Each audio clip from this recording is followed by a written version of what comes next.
Road to $10,500 makes one final stop at the Homestead Miami Speedway. This is round 17 of 17 of the NASCAR iRacing.com Series World Championship. It comes down to two drivers, Ray Alfalla and Mike Conti, looking to take away the bounty. We'll find out who it is in 134 laps. Good evening, my name is Tim Terry, joined by Nim Cross here in the booth. And Nim, we have so many storylines to follow. We mentioned that championship battle. We have the top 25 in points. We have guys going for money. We have guys going for iRacing credit. We have guys trying to make it into this series for next year. It's going to be an exciting 134 laps. Yeah, it's not, the battle with Ray and Michael is going to be real exciting to watch, but it's not only about them. Every driver in this series, in this race, is battling for something. The guys that are battling around the bubble position to make it into this series for next season, they have a lot of pressure on their shoulders right now, and they're going to want to stick it in for next season so they don't have to run the Pro Series. And we'll go over those scenarios in just a few moments' time. Let's see if we can't pop up that point graphic for the top 10 in the standings. Top 12 do get money or iRacing credit out of this season, and you look at those top drivers, you have Ray Alfalla and Mike Conti up there. The magic number for Ray Alfalla tonight was 27th. He needs to finish 27th or better to end up locking this thing up. Kevin King sits very comfortable in third place here this evening. He's out there to do one thing, and that is to win. He will start in position number 3 this evening.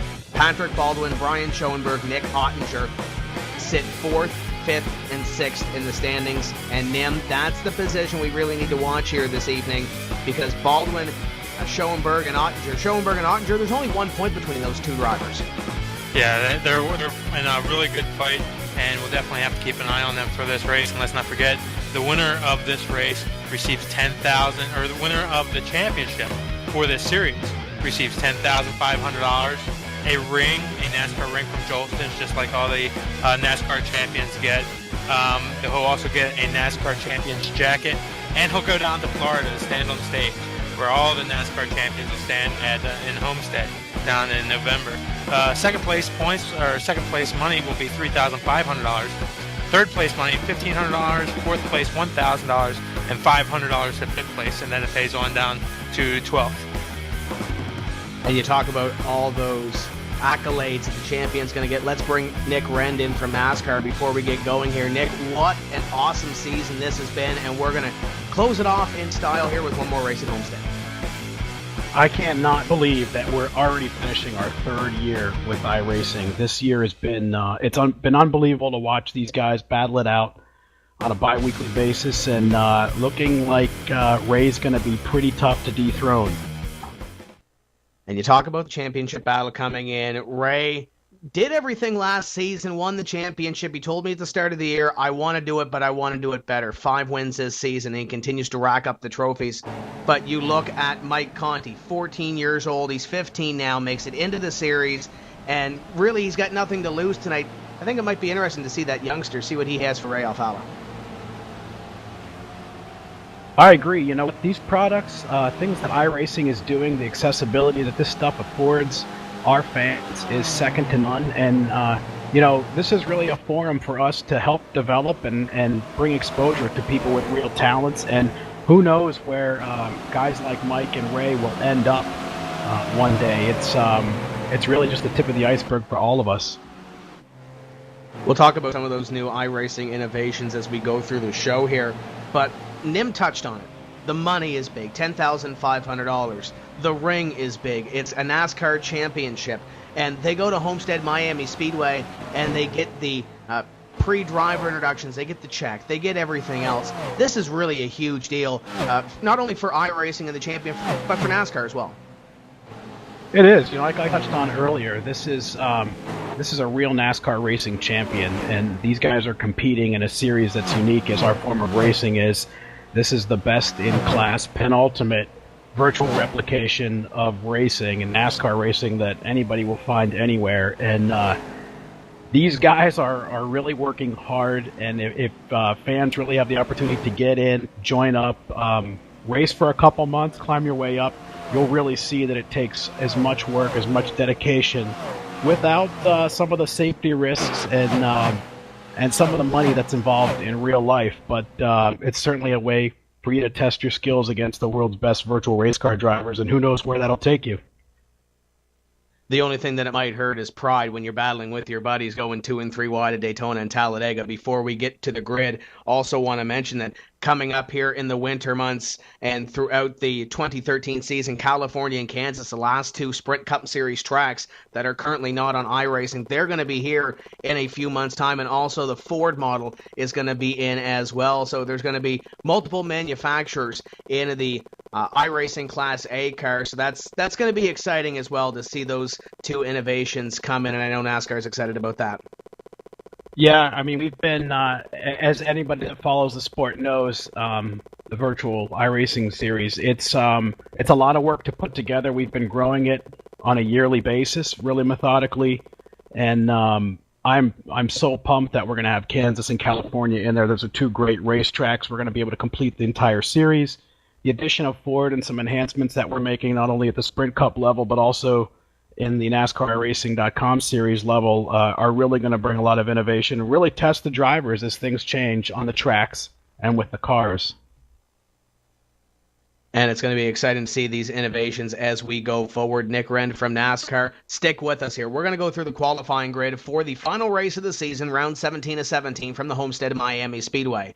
On the front row, it's all sim chassis. Robert Hall going to start on the pole in the number 30 at a time of 30.682. And to the outside, Nim, one of those drivers battling for 4th in points, it's Pat Baldwin, number 52.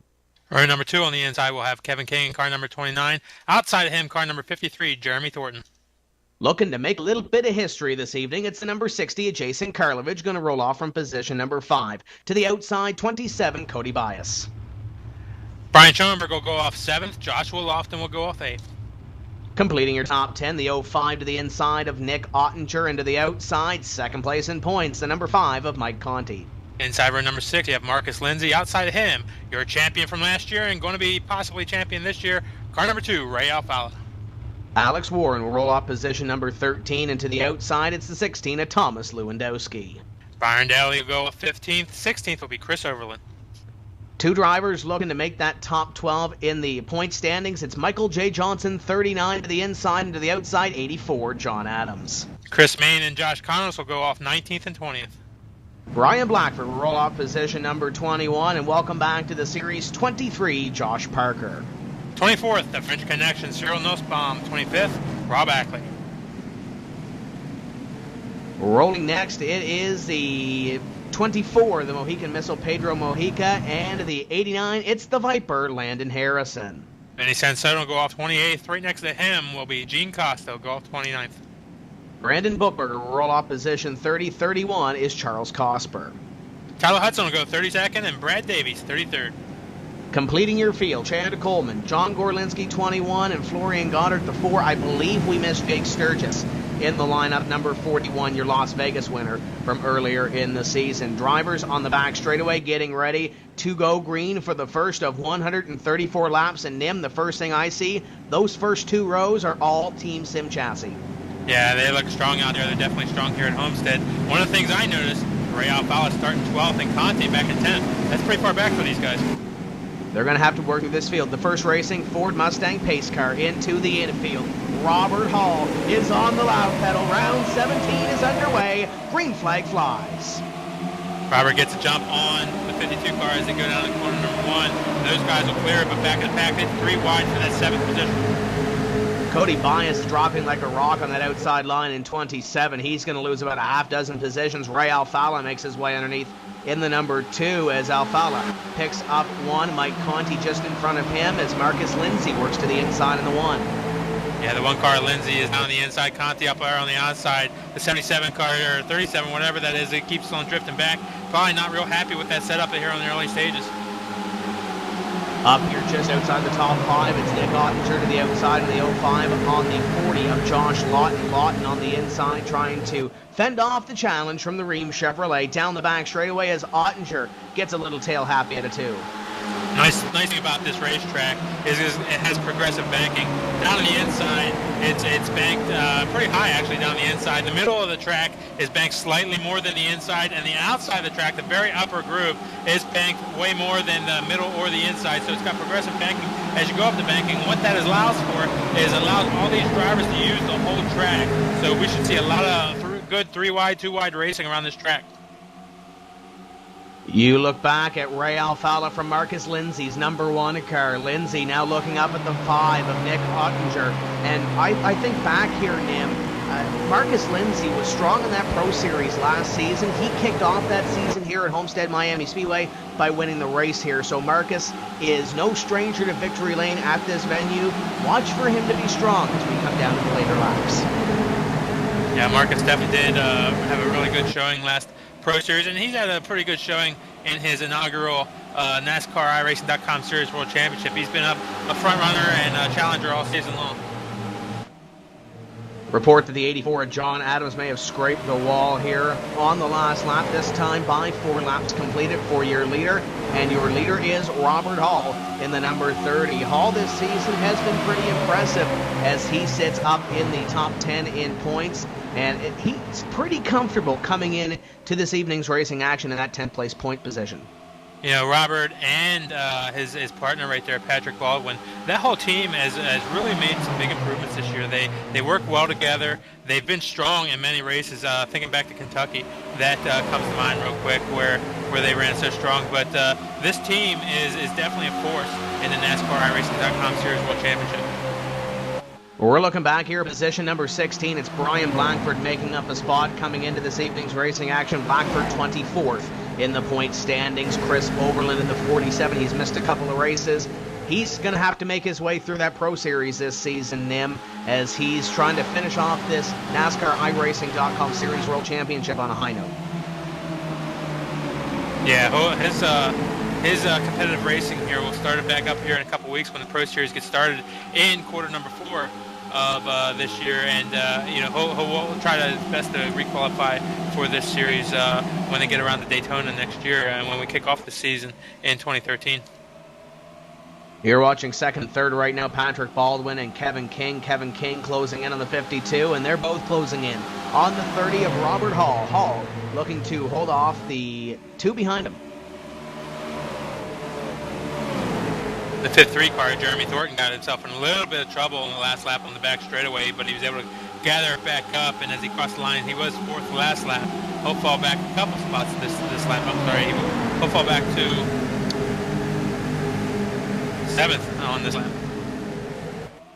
And looking back here at his train, the one thing that I see behind Jeremy Thornton is the 2 of Ray Alfala has passed the 5 of Mike Conti. Yes, it is early, but that could very well mean things as the 05 now looks at the number 53 of Jeremy Thornton. And those are 2 drivers there, Nim, that can be fairly aggressive at times on the racetrack and usually don't want to give each other an inch when it comes to racing side by side. Yeah, they definitely are very aggressive with each other, and Ray's going to have to look out for that. Ray and Michael, they both need to be pretty careful this week. As you see Ray charging up to the pack here pretty quick as he gets around Michael Thornton going down the back straightaway. Conti's going to look to the inside and try to do the same through 3 and 4. Thornton on the outside line now is the 5 of Mike Conti to the inside of Jeremy Thornton for the position. I believe Thornton's going to lose it here, and he might lose one more. Here comes the nose of Marcus Lindsay to the inside of the 53. Lindsay looking to pick up one as here comes Alex Warren as well. Warren going to try to pick up one spot in the 53. 53 might have a place in line here, though. Yeah, he needs to try to get down the line as best he can, get in the preferred groove. He's doing a pretty good job up there on the outside groove, but he's struggling with that setup right now. He was a little bit loose coming off corner number 2 just a few laps ago, and one of the drivers what the drivers are trying to be aware of as they're coming off of corner number 2. If they're low and they pinch it too hard, you can really get the back end of the car loose. And they got to be real careful with that coming off of corner number 2. A lot of the drivers like to come off that corner just a little bit higher. That allows the car to be a little bit more free so they don't have to pinch it. And that'll keep the car in a nice neutral position coming off of corner 4. Let's take a quick look at Marcus Lindsay's webcam as he races around this Homestead Miami Speedway. And Nim, we mentioned it earlier, he had a great qualifying run. He's starting to fall back a little bit now to position number 10. But he knows his way around here. He knows his way to victory lane. He knows it's a 134-lap race, and you can't win it on the end of lap number 11, as he is now under fire from Jeremy Thornton. Yeah, Thornton tries to make his way back up through the field, but this is great, and what you get to see is what this series is all about. The NASCAR iRacing.com Series World Championship is accessible to everybody, and it's accessible to you who are out there watching this race right now. You could be in this series, you got to get in here and qualify at iRacing.com, and you could be racing in this series next season, but this is what it's all about. All these drivers are racing from the comforts of their own home, from all around the world, and they're racing here competitively at the Homestead Miami Speedway. And we have a battle for position number 2 as Patrick Baldwin gets a little out of shape. Kevin King moves into position number 2, and here comes Jason Karlovich. Karlovich to the inside of the main performance PC, number 60, and he will pick up position number 3. Nim, we mentioned a little bit earlier, Karlovich qualified for this series as a NASCAR iRacing.com Pro Series driver. He's going to run that NASCAR iRacing.com Pro Series in a couple of weeks if he does not qualify through the top 25 in this series. It's not been done on the oval side before. Karlovich looking to make a little bit of history here, and if he continues to run where he is, Karlovich might lock himself into the top 25. Yeah, right now he is currently 27th in points. So what happened is he locked himself into the Pro Series in the first quarter of this year. And what that allowed him to do is to race in these series, and in this series, when there were spots available throughout the 2012 NASCAR iRacing.com Series World Championship. And he's been able to do that in most of the races. He's right now 27th in points. He's 9 points out of qualifying for this series, for next year without running the Pro Series. And that's an exciting story right there. Jason Karlovich is somebody who's gained a lot of respect from the drivers on the track, and he's won some races this year. He's doing a great job. We've got battles all over the place. Let's look at the lead first. Robert Hall's going to lose it to Kevin King. Karlovich is now going to look. And the battle we were watching as Ottinger and Lawton went side by side in front of your point leaders, as Alfala now goes underneath Lawton. And here comes Conti. Mike Conti going to look at the number 40 as well. And I was about to touch on it, Nim. The 05 and the 40, former teammates in those race cars. I say former because they're no longer on the same teams, and they weren't giving each other an inch. If they happen to go side by side again, it might not end as clean as it did. Yeah, we have had a lot of teams break up or drivers switch around throughout the season, and that's helped a lot of teams gel and a lot of drivers find new homes. But some feelings have been frazzled there a little bit too, and you can see a little bit out there on the track is how they give to each other. But a lot of good hard racing, and these teams, new teams especially, are getting ready for next season and the Pro Series. They're bringing up new drivers to try to get qualified, so they're all real strong. Sometimes in this battle, you wouldn't believe that Ray Alfala is running for a points championship here, as he's sticking his nose in between this 05 and 40 battle, and he's right up on the 05 of Ottinger in the Rheem Chevrolet. The Pro Geek Consulting number 2 flashes the nose to the inside of the 05 down into corner number 1, side by side now for position at number 6, as he looks to pick that position up as Conti gets passed by the 53 of Jeremy Thornton. So battles all over this racetrack as Conti looks at the 53 again. It looks like Ottinger's going to let Alfala go, but they were racing pretty tight going through there. Ray must be very confident in his car. It must be feel real good. He just might not have had a great qualifying lap to put him back there in a 12th position on the start.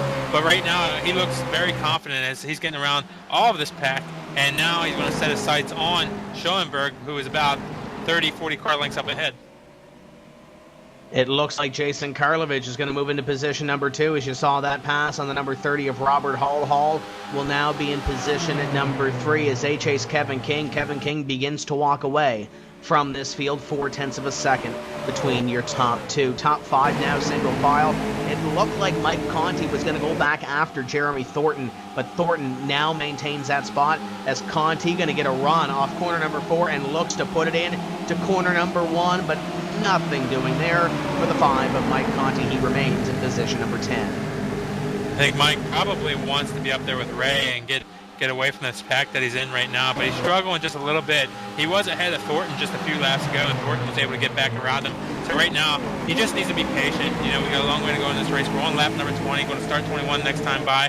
134 laps to go, or 134 laps of the race, so about 114 to go, and he's still got a long time to do this, and he just needs to remember that.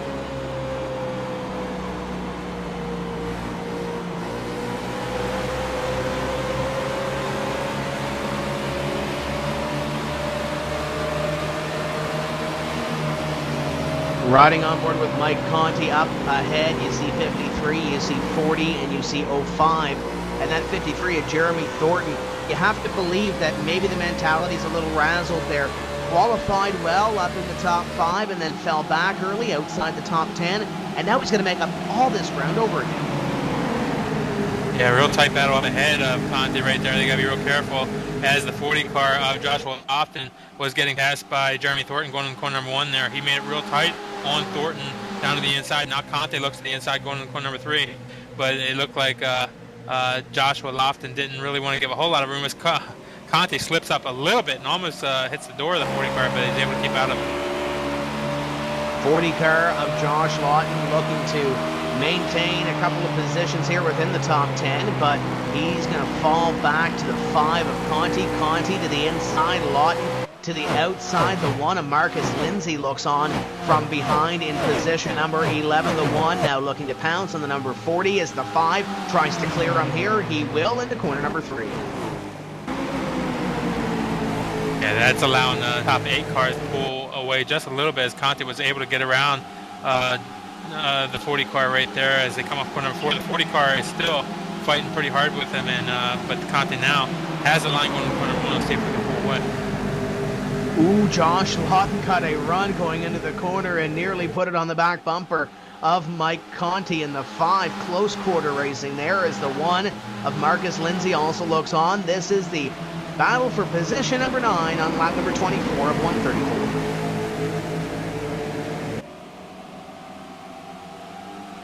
Looks like John Adams is making a pass on Brian Blackford as they come up from corner number 4. That's the battle for, looks like the 16th position, as Adams will move up to 16th and Blackford will drop back to 17th. And look at Brian Blackford here for a second. It's one thing we really have done a whole lot is that top 25 battle in the point standings. And looking down at those drivers on the bubble, Nim, Thomas Hazard not here in the number 9. So more than likely, we're going to see him in the Pro Series next season. Josh Connors and Brandon Buchberger currently on the outside looking in. They're outside the top 30 right now, albeit it is early, but you really don't want to be hanging back there outside that top 30. And then Jason Karlovich, who we talked about earlier, outside looking in, well, he's up there in position number 2. So Karlovich looking pretty good here early of those bubble drivers.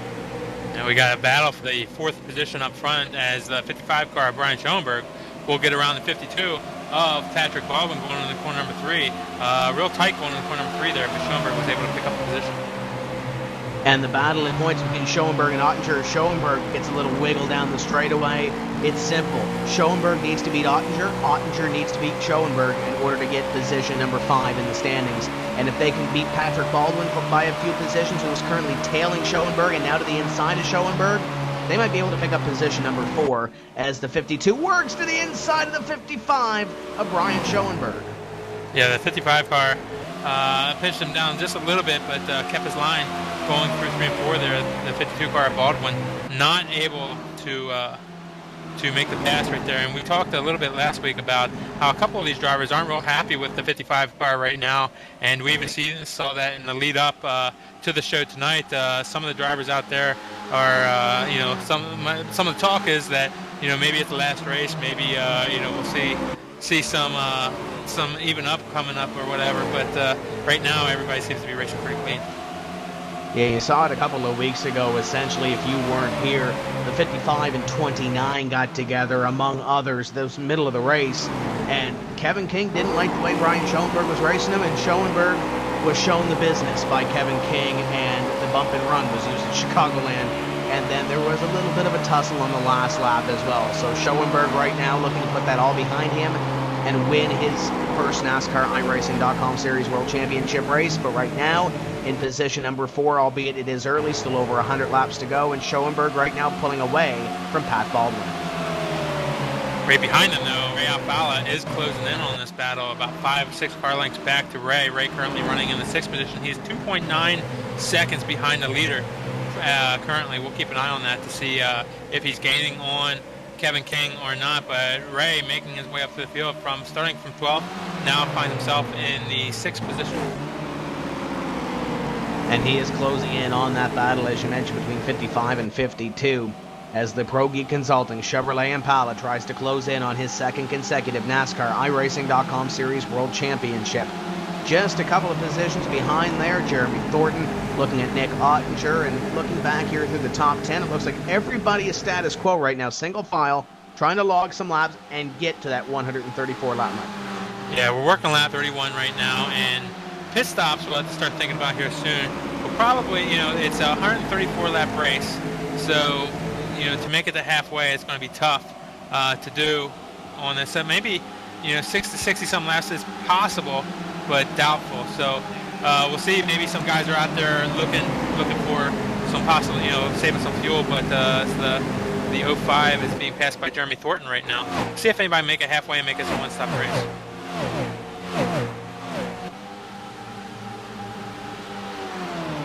IndyCar of Indy Sansone just made up a position back here at position number 28. You might be thinking, why are we talking position number 28? Let's talk about Josh Parker for a second, because Josh Parker would like us to talk about himself for a few seconds.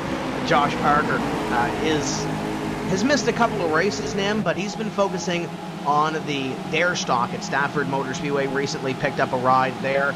Was on Wind Tunnel with Dave Despain. He's had a whirlwind summer so far for that number 23 camp, and if he wants to get into the series next year, he's going to have to run the Pro Series in 2012, 2013. But Josh Parker having a blast in the real car as well. Yeah, it was a nice piece they did on the Wind Tunnel show with Dave Despain, and he's getting a lot of good exposure there. To see the 33 car of Ryan Blackford in the box there. And he is battling with the 47 of Chris Overland. As we mentioned, Blackford is on the bubble position coming in, and he's one position ahead of that bubble, I should say, in position number 24 in the standings. And we remember back to last season, Nim, this is where Blackford really excelled. He put together a string of top 5 finishes, but he just hasn't been able to close the deal in a lot of these races at the end of this season. He runs well at Homestead. He's just looking for something to get up there in the top 5 and finish this thing off strong. Yeah, Brian's a really good driver, and he's here every week, working on the sets, working with his team, trying to run, and you can count him for being on this race right now. 24th in points. He's got a lot of worry on him today. That's probably one of the hardest positions in points to be in. He's 24th. He's right on the bubble. He's got to have a decent race so he doesn't have to go to the Pro Series this fall, but he's looking good right now. He's running in the 16th position. If he can keep it there, everything will be good for him.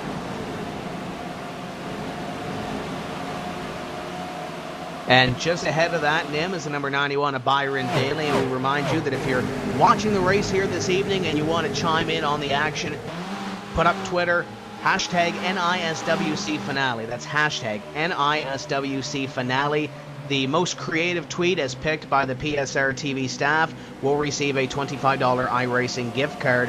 So if you want to get in on the action, Rockingham's coming out for brand new content. So if you're looking for some Oval content, that $25 can go towards that. If you win the most creative tweet contest put on by the PSR TV and iRacing Live staff. Once again, that's hashtag NiSWC Finale, $25 to the winner, coming up at the end of the show.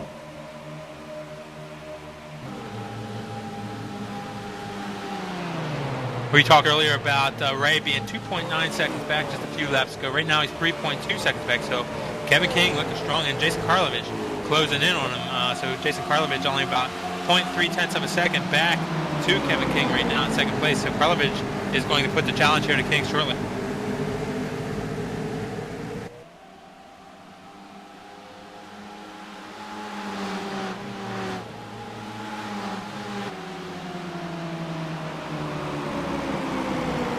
A lot of these guys are fighting a little bit of a loose condition now here, Nim, and this might be the tires starting to give out and the fuel starting to burn off, and these guys getting a little tail happy on lap 38. We haven't seen a caution yet. No, and the guys are doing really good, and we're coming up on lap 40, start to lap 40 next time by. But yeah, it's still a long way to go. Pit stops. Probably 10 to 20 laps from now. They got to make it to lap 67 to try to get the halfway. Oh, and John Adams is spinning down the back straightaway, and Brian Blackford just barely got by. Oh, a close call for a lot of these guys as the GSRacing.net Mud Jug Portable Spittoons 84 goes around, and I believe we are under our first caution of the evening in round 17.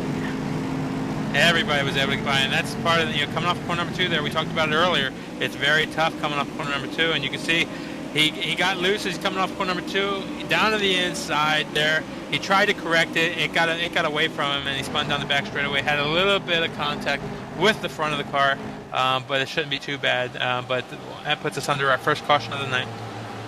Keep in mind, John Adams is battling for the top 12 in the point standings. He currently sits 10th coming in to this evening's racing action. A lot of these drivers on the access road, which means we are getting ready for some caution flag pit stops. Kevin King is your leader. Jason Karlovich is in second. Robert Hall, Brian Schoenberg, and Ray Alfala, your top 5. Here they come down to pit road speed as a couple of these guys getting side by side, trying to get every piece of real estate that they can here on pit road.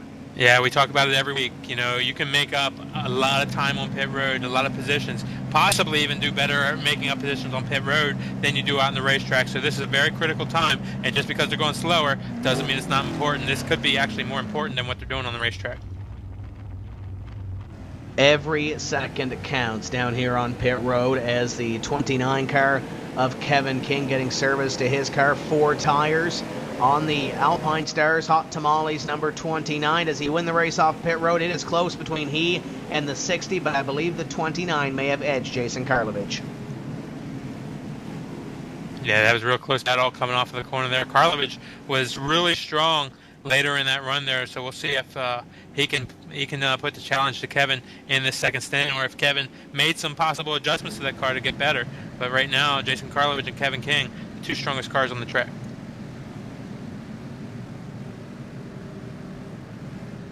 Let's step away for just a few moments' time. Go grab a snack, grab a drink. This is going to be an exciting finish to this race. And, of course, the mid-stages of this race coming up as well. Don't go away. We'll be right back with round 17.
Welcome back to round 17 of the NASCAR iRacing.com Series World Championship. We are doubling up, getting ready to go back to green in 1 lap time. Your lucky dog was Josh Parker on that caution, and Josh was the driver who pitted prior to the caution flag coming out.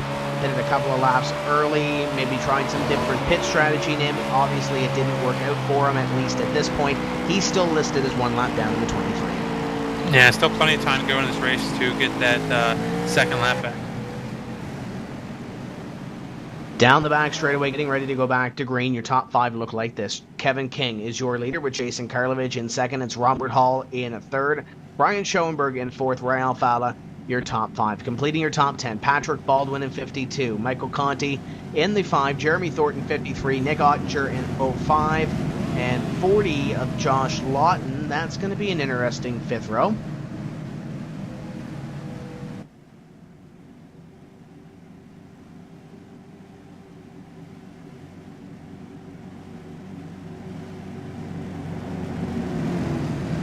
come off of corner number 4 here. Pace car will head down the pit road.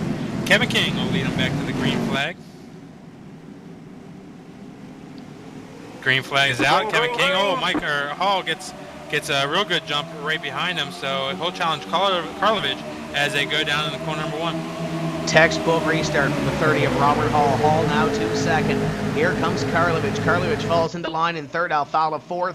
And Schoenberg in 5th. It's side by side for 6th. Pat Baldwin on the outside. Mike Conti on the inside as they go toe-to-toe at position number 6. Yeah, we talked about how good it was to pick up a lot of positions on pit road. The second best time, or second best opportunities to pick up a lot of positions are here on these restarts when all the cars are bunched together.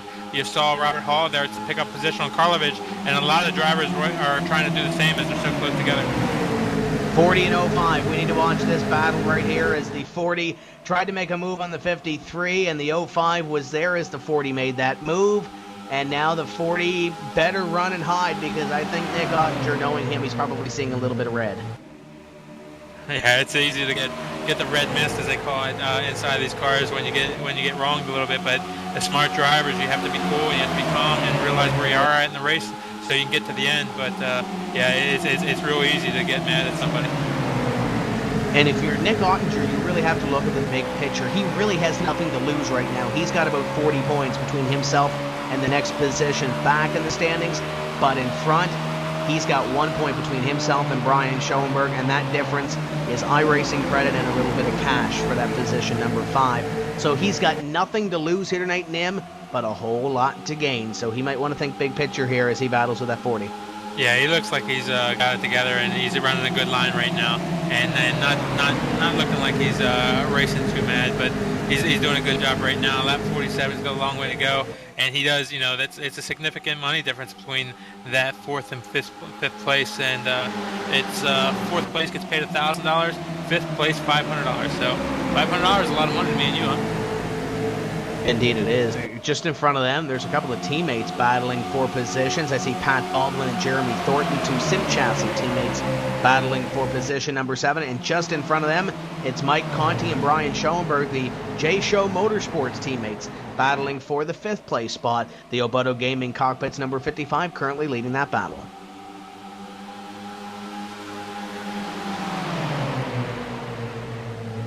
As you see Ray Alfala here racing with Schoenberg just behind him, Mike Conte just behind them. And that's the way it's been all season long. Conte has had Ray in his sights all season long, just right up there shadowing him. But Ray is so smooth and so calculated. Like right now, Ray's in 4th place, and there's no doubt in Ray's mind that he's going to be up in the lead sooner or later. But it's not time yet, and he's very calculated.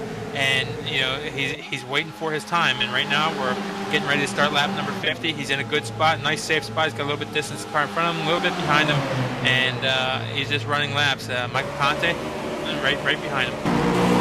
I think you mentioned it, Tim. For the first half of this season, Ray and Mike were pretty much trading the lead as you see a battle for position number 2 go on here as Karlovich makes the move on Robert Hall, and here comes the 2 now of Ray Alfala looking at the number 30 of Robert Hall. But I was mentioning the first half of the season, it was pretty much back and forth between your top 2, and then Ray slowly inched away in the second half of this season, had the power issue and fell back into the clutches of Conti, but Conti really hasn't been able to do a whole lot with Ray Alfala. He has been chasing the number 2. Ray has been the hunted this season, and it comes down to this evening. It's still far from over. That magic number of 27 is still there. All the 36 cars that started are still on this racetrack, so something could very well happen. If something happens to Ray, then championship very well in the air.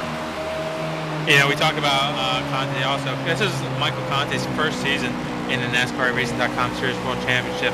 And, one thing we don't talk about, we've mentioned it before, we don't talk a whole lot. When we started this series, this season, he was 14. Now he's 15. And the kid has a lot of maturity, and he's very strong, and he's very smart, for being 15 years old. And behind a wheel race car, you can't tell how old he is. He's doing a great job out there, and every week, the only person to best him so far is Ray, and he's had it on the rest of this field all season long. When's the last time you were 15 and won $3,500 for second, or $10,500 for winning first in a series like this? No, I was happy when I got $5 for shoveling some snow. I think Michael Conti is going to be very happy. It doesn't matter where he finishes. Mike Conti has had a fantastic season so far. And I guess the shoveling snow for $5 and you times it or 3,500. There's a lot of driveways there. There it is. So we continue to work here on lap number 53 of 134. Your leader continues to be the 29 of Kevin King, Jason Karlovich in second, Robert Hall in third. And that's the one thing about Kevin King, we mentioned it a little bit earlier in the show. Kevin has nothing to lose, essentially. He can get second place if Mike Conti has problems.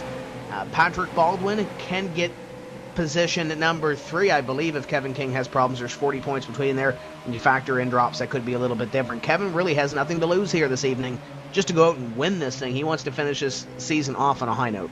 Yeah, and Kevin's been really strong the second half of the season especially, as we do have a yellow flag on the track.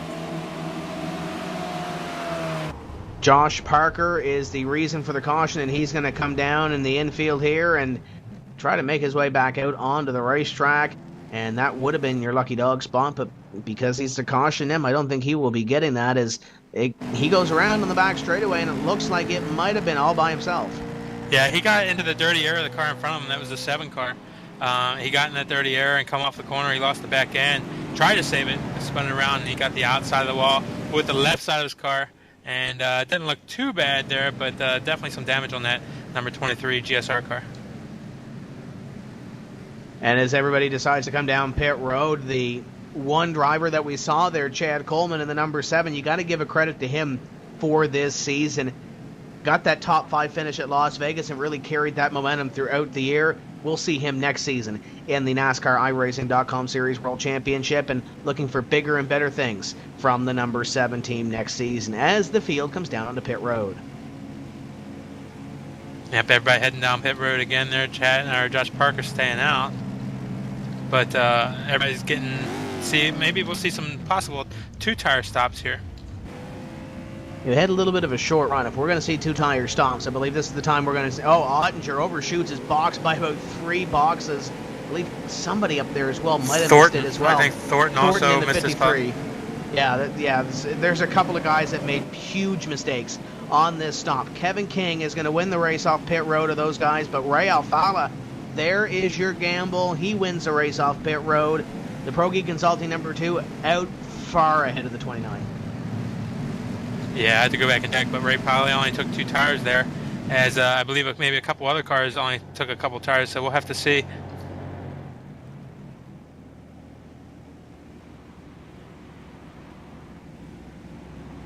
You see the 23 car of Josh Parker going around to bring out our caution flag, and you would have been fine without that little hit on the back end. And then we talked about it with Nick Wren, the innovations with this simulation. If you take a little bit of a hit on the back end as Josh Parker now comes onto pit road, it's going to hurt your race car, and you're going to be sitting on pit road for a little while. Even with a little bit of a ding like that, it might hurt a suspension piece or something in that back end of that race car. Yeah, anything could be hurt. You know, they'll have to definitely come down pit road, and what you have to do is you have to fix the required damage on your car. So you'll have required damage that must be fixed, and then you'll have some damage that you can go out on the track and run around with. And people, you know, if you don't fix it, your car is not going to be as good. But it does give you the opportunity to try to stay on the lead lap, or do as best you can with that damage until you get another caution flag, and they can come in and work on it again. But right now, that's what you see Parker doing. He's coming down pit road. They're working on that car, and we don't know how much damage there is, but Parker has an idea what's going on now. So the 2 of Ray Alfala leads his first laps of the evening. Kevin King in second, Robert Hall third, Karlovich fourth, Schoenberg in fifth. And looking back here for the number 5 of Mike Conti, he is now in position number 8, so he's got some work to do. What do you think about this track position gain by Ray Alfala to put himself in the lead? I think it's a good idea, especially right now. We're short of halfway, and if you're going to try it and you want to figure out if it works or not, now's the time to do it. I believe Ray has probably already practiced, and he probably has a good idea of what it's going to do. He hasn't practiced against this stiff a competition, so he doesn't know how it's going to relate to those other cars on the track. But Ray has a good idea of what's going to happen, and if he's going to do it, now's the time to do it.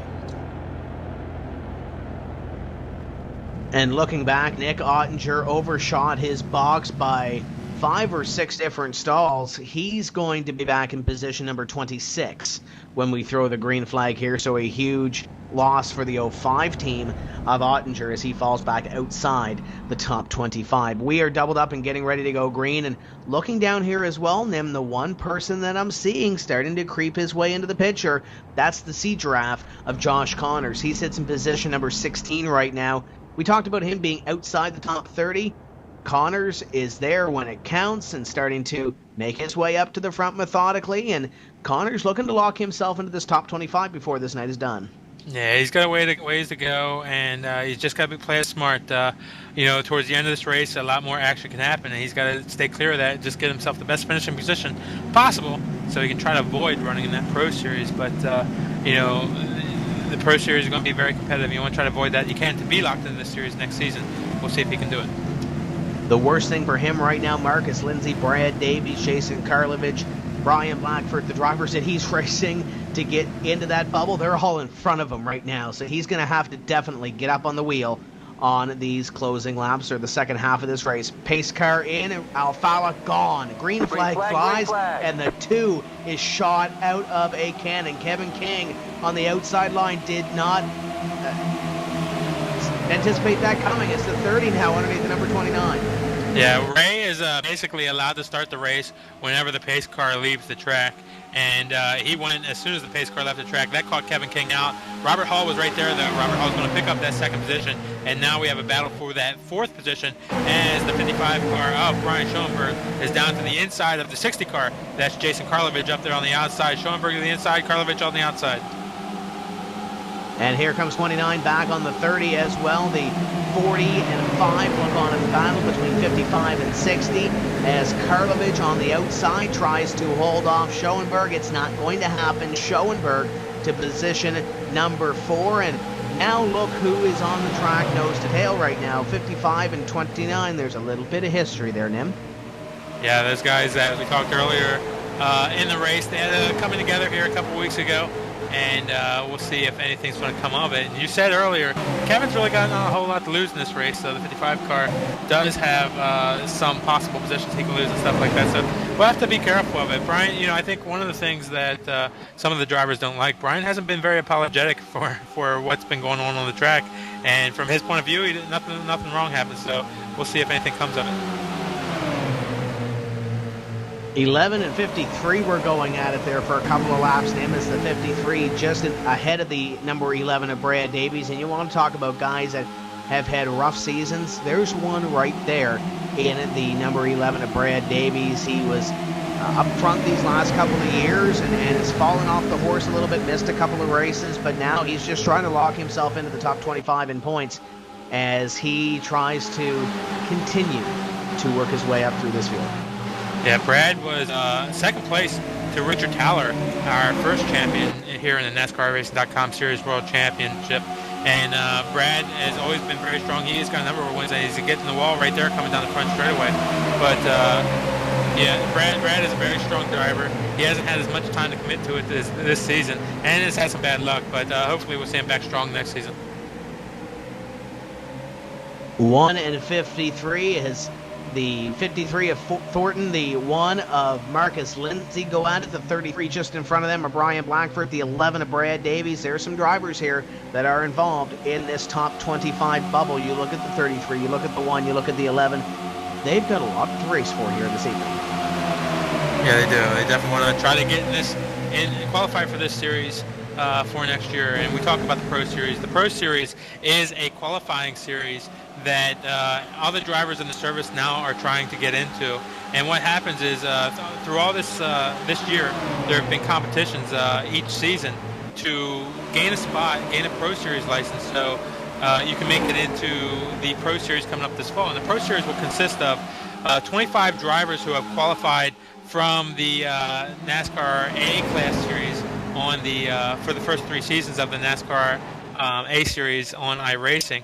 Those 25 drivers will meet the bottom 25 out of this series, and those 50 drivers will race for 25 spots to the top 25 drivers in the Pro Series will be entered into the NASCAR iRacing.com Series World Championship in 2013. So, you want to be qualified now so you don't have to race that series. And it's going to be so strong because the 25 drivers who have qualified this season, Tim, those drivers come from a group of about 1,000 drivers who have tried to qualify for this series coming up. And to take 25 drivers out of 1,000, there's just a lot of talent there. Caution flag is out for car number 21 at John Gorlinski, and Gorlinski has had one of those up and down seasons as well, Nim, as he is up against the corner number 1 wall. It seems like he's either doing well or not doing well, and the 21 right now gets into it, I believe, with Rob Ackley in the number 22, and he goes for a slide into corner number 1.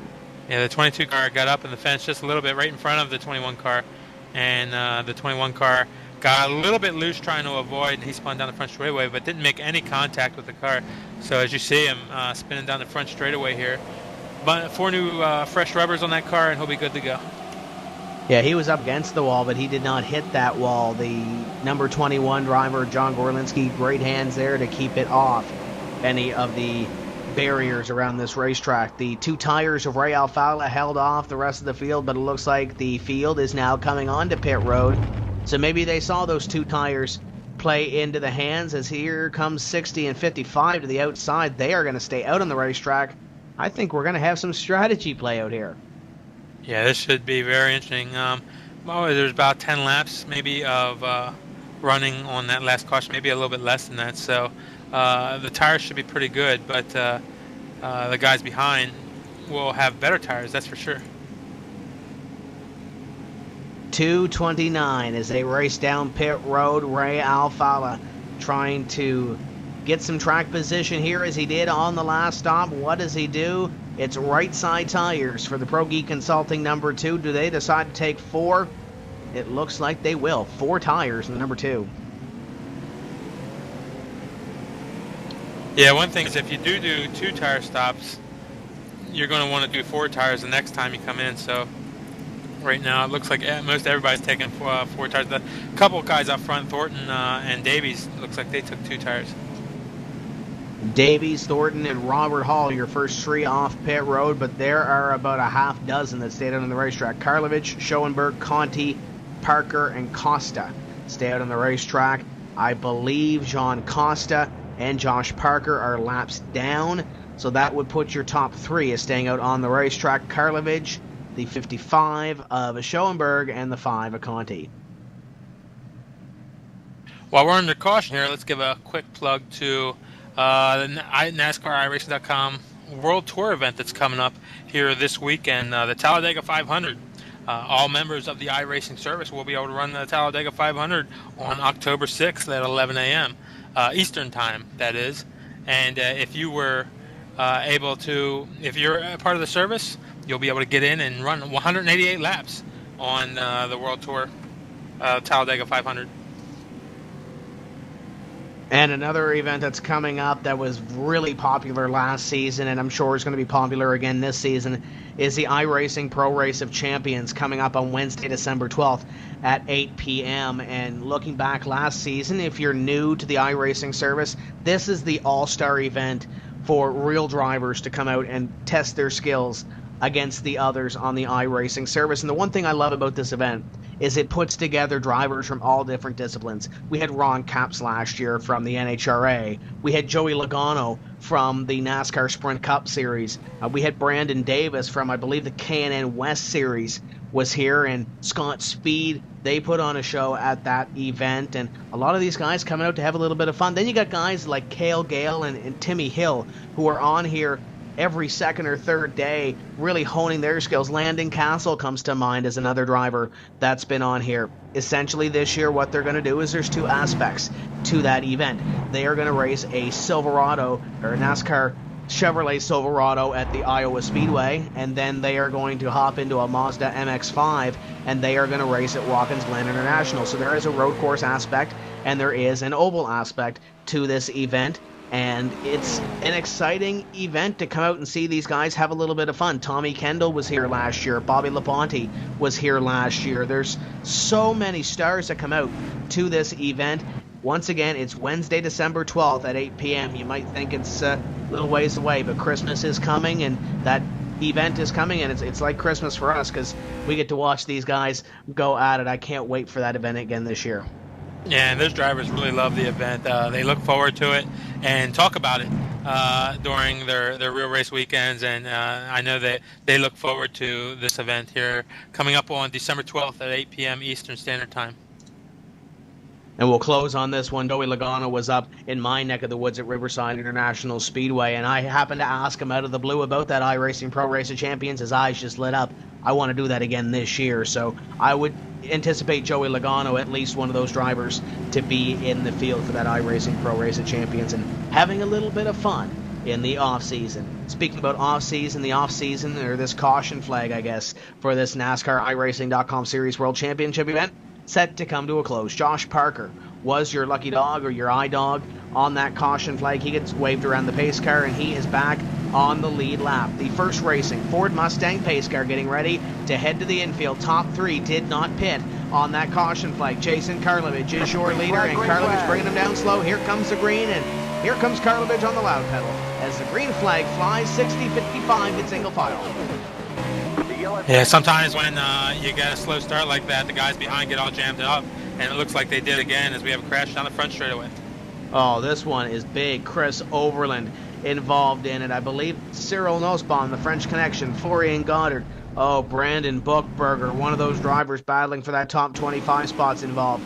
Josh Lawton, who was running so well earlier in the race, I believe he slowed up. He wasn't involved in it. He slowed up just quick enough. John Adams, heavy damage to his car. Jean Costa involved. There's at least a half dozen drivers that are going to be damaged from this wreck, and going to spend some time on pit road. Chad Coleman, I believe, got a little bit of damage in this one as well. Yeah, it started up with the 47 car of Chris Overland as he was up on the rear bumper of Blackford.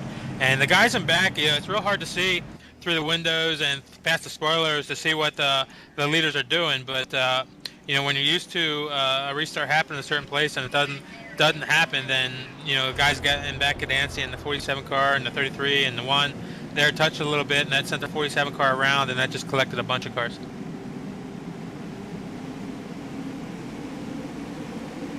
So the caution flag flies again. Jason Karlovich is your leader. Brian Schoenberg in second. Michael Conti in third. Robert Hall and Jeremy Thornton complete your top five.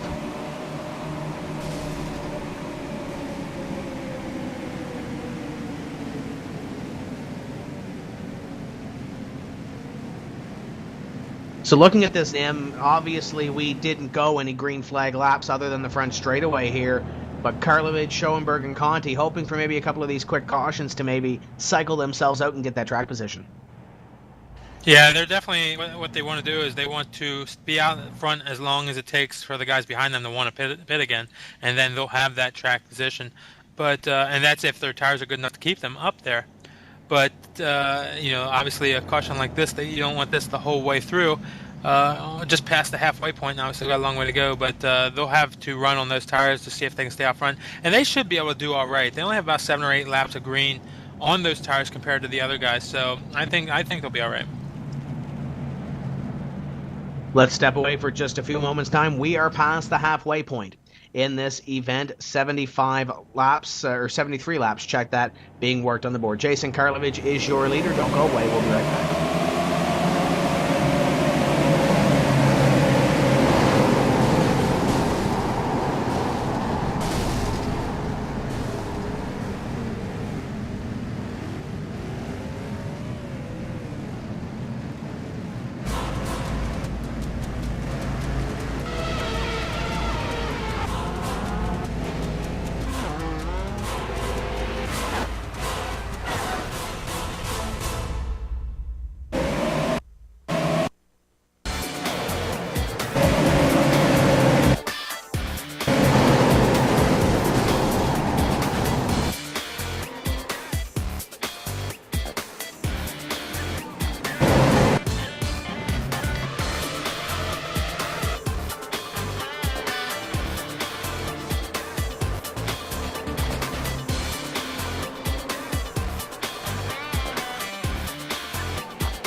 Welcome back to the NASCAR iRacing.com Series World Championship, round number 17 from the Homestead Miami Speedway.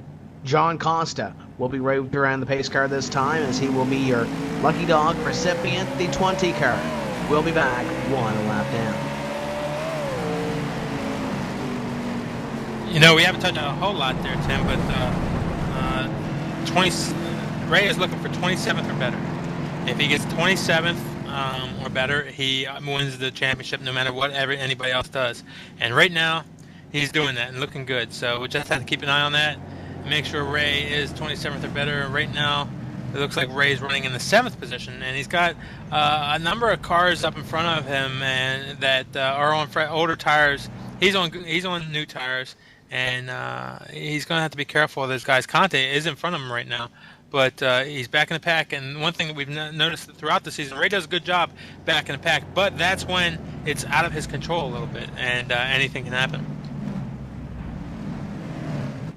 So with Alfala in position number 7, Conti in position number 3, different pit strategies on those race cars, and still a long ways to go in this event. Anything can happen. We talked about that magic number 27, as you mentioned, him. There are 30 cars on the lead lap, and I believe all 36 drivers that started this race are on the racetrack, with the exception of Overland and Ackley. So there are 34 drivers remaining on this racetrack right now. Anything can happen in this sport that we call stock car racing.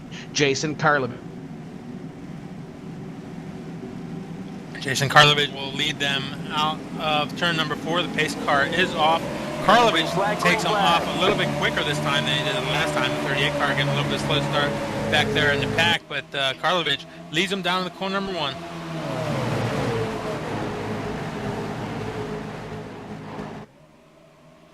Jason Karlovich pulls them off corner number 2. That's Brian Schoenberg right there behind. Michael Conte in 3rd, and Robert Hall 4th. Right behind them, Jeremy Thornton is back. Ray Alfala 6th, and that's Brad Davies there in 7th. As Karlovich leads, Davies in position number 7, as you mentioned him, but up the racetrack he goes. Big slide for Brad Davies. Here comes the 05 of Nick Ottinger looking to the inside. You see some cars down there on the apron trying to roll around the bottom. They have been in the pits for repairs after that last accident on the road. They'll merge back onto the track on the back straightaway. Down to the back straightaway, Alfala looks to the inside Thornton. There is nothing there, so they'll all be single file through 3 and 4.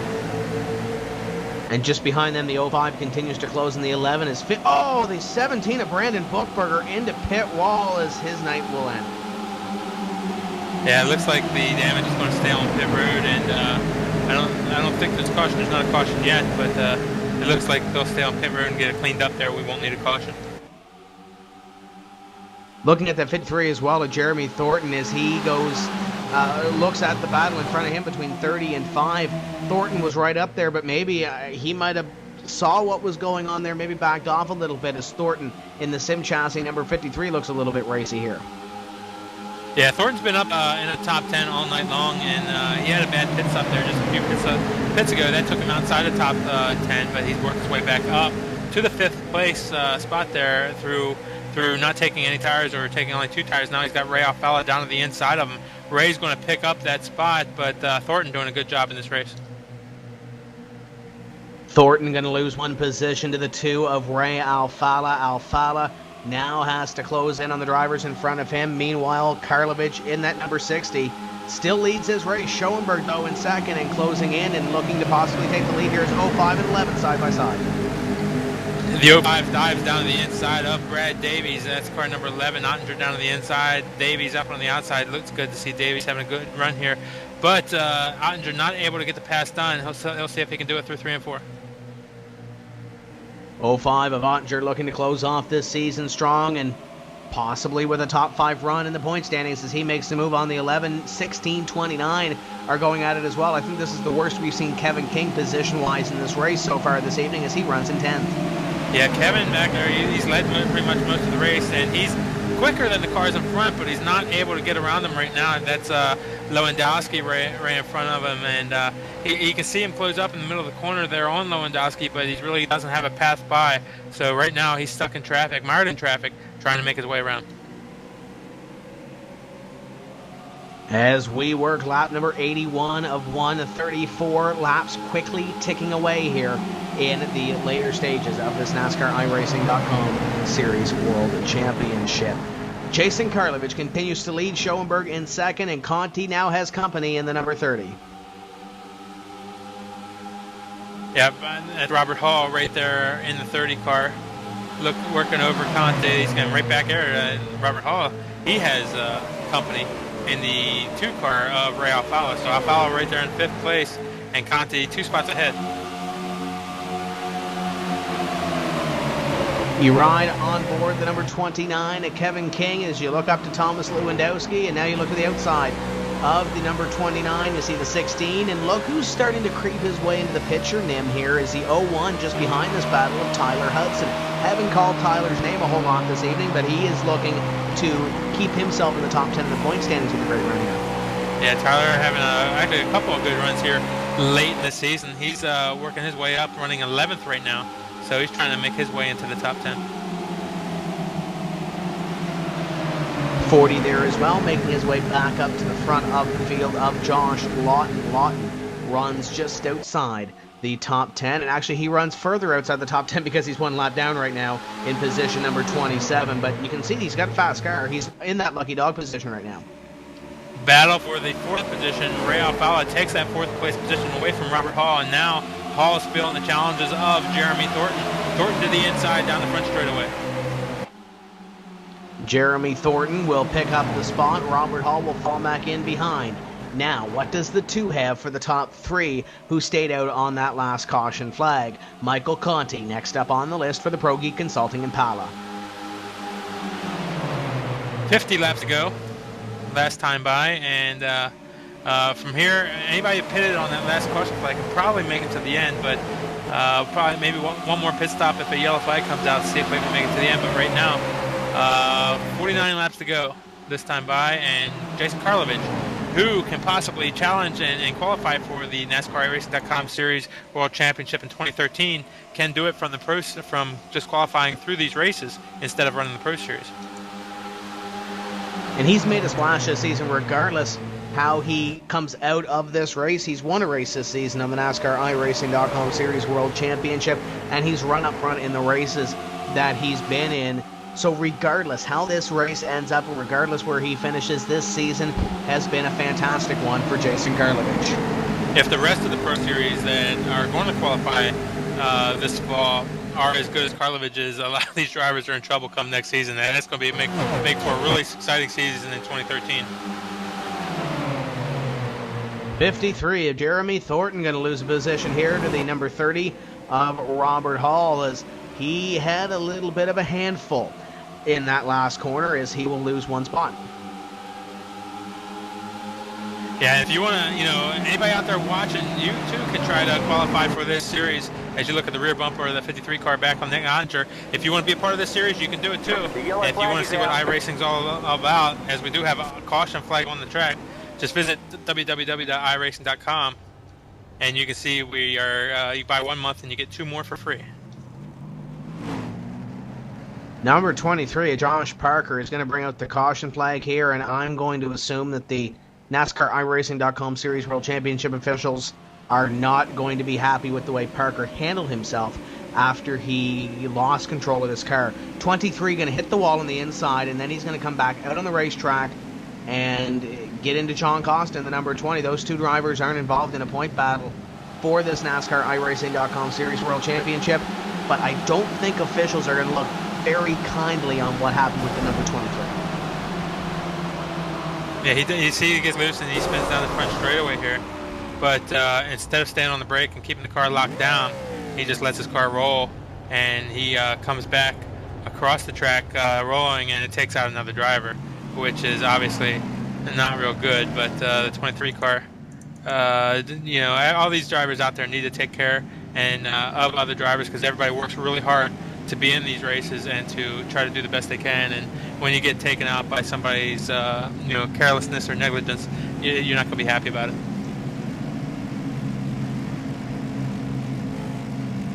Jason Karlovich going to lead this field down onto pit road, but we have at least 1 driver on the lead lap staying out, named Byron Daly, going to be credited with leading that last lap as the 60 slides into his box, and it's going to be right side tires. So the main performance PC, Tim's Corner Motorsports, number 60. One thing I want to make sure everybody heard, if you do want to be a part of this series next year, or racing in the NASCAR iRacing.com series on iRacing.com, just go over to www.iracing.com, and you can see right there, you can sign up for 1 month, and you get 2 more for free. So buy 1 month, get 2 for free. That'll give you a good idea whether or not the racing online is for you, and you'll be able to challenge and race with all the other drivers, and maybe even a few real drivers here on iRacing.com, and go out there and have some fun, and maybe be racing on the high banks with your name getting called here next year.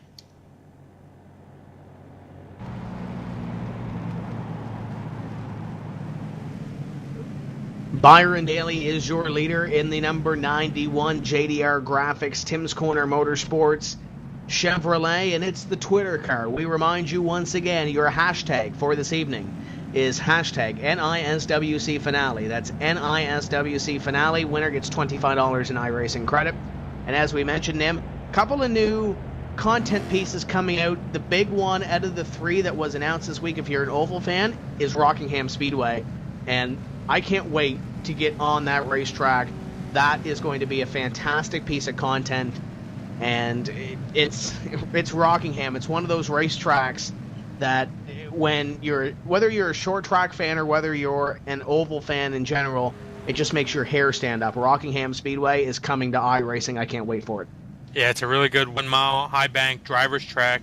A little bit of kink down the front straightaway, banking down the back straightaway. It's one of the all-time favorites of NASCAR, and it's one of the all-time favorites of a lot of drivers here on the service. And it was from high demand from all the drivers that iRacing decided to get it. But it's a really exciting track, a good driver's track, good high banks, and it's a lot of fun.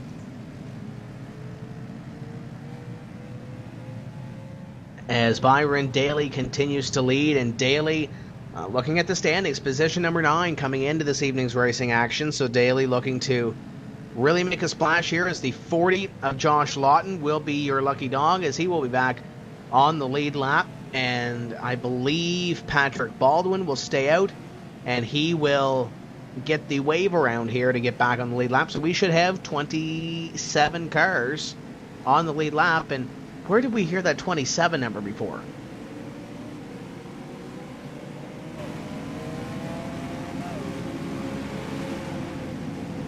Ray has to finish 27th or better to lock into this series, or lock the championship up.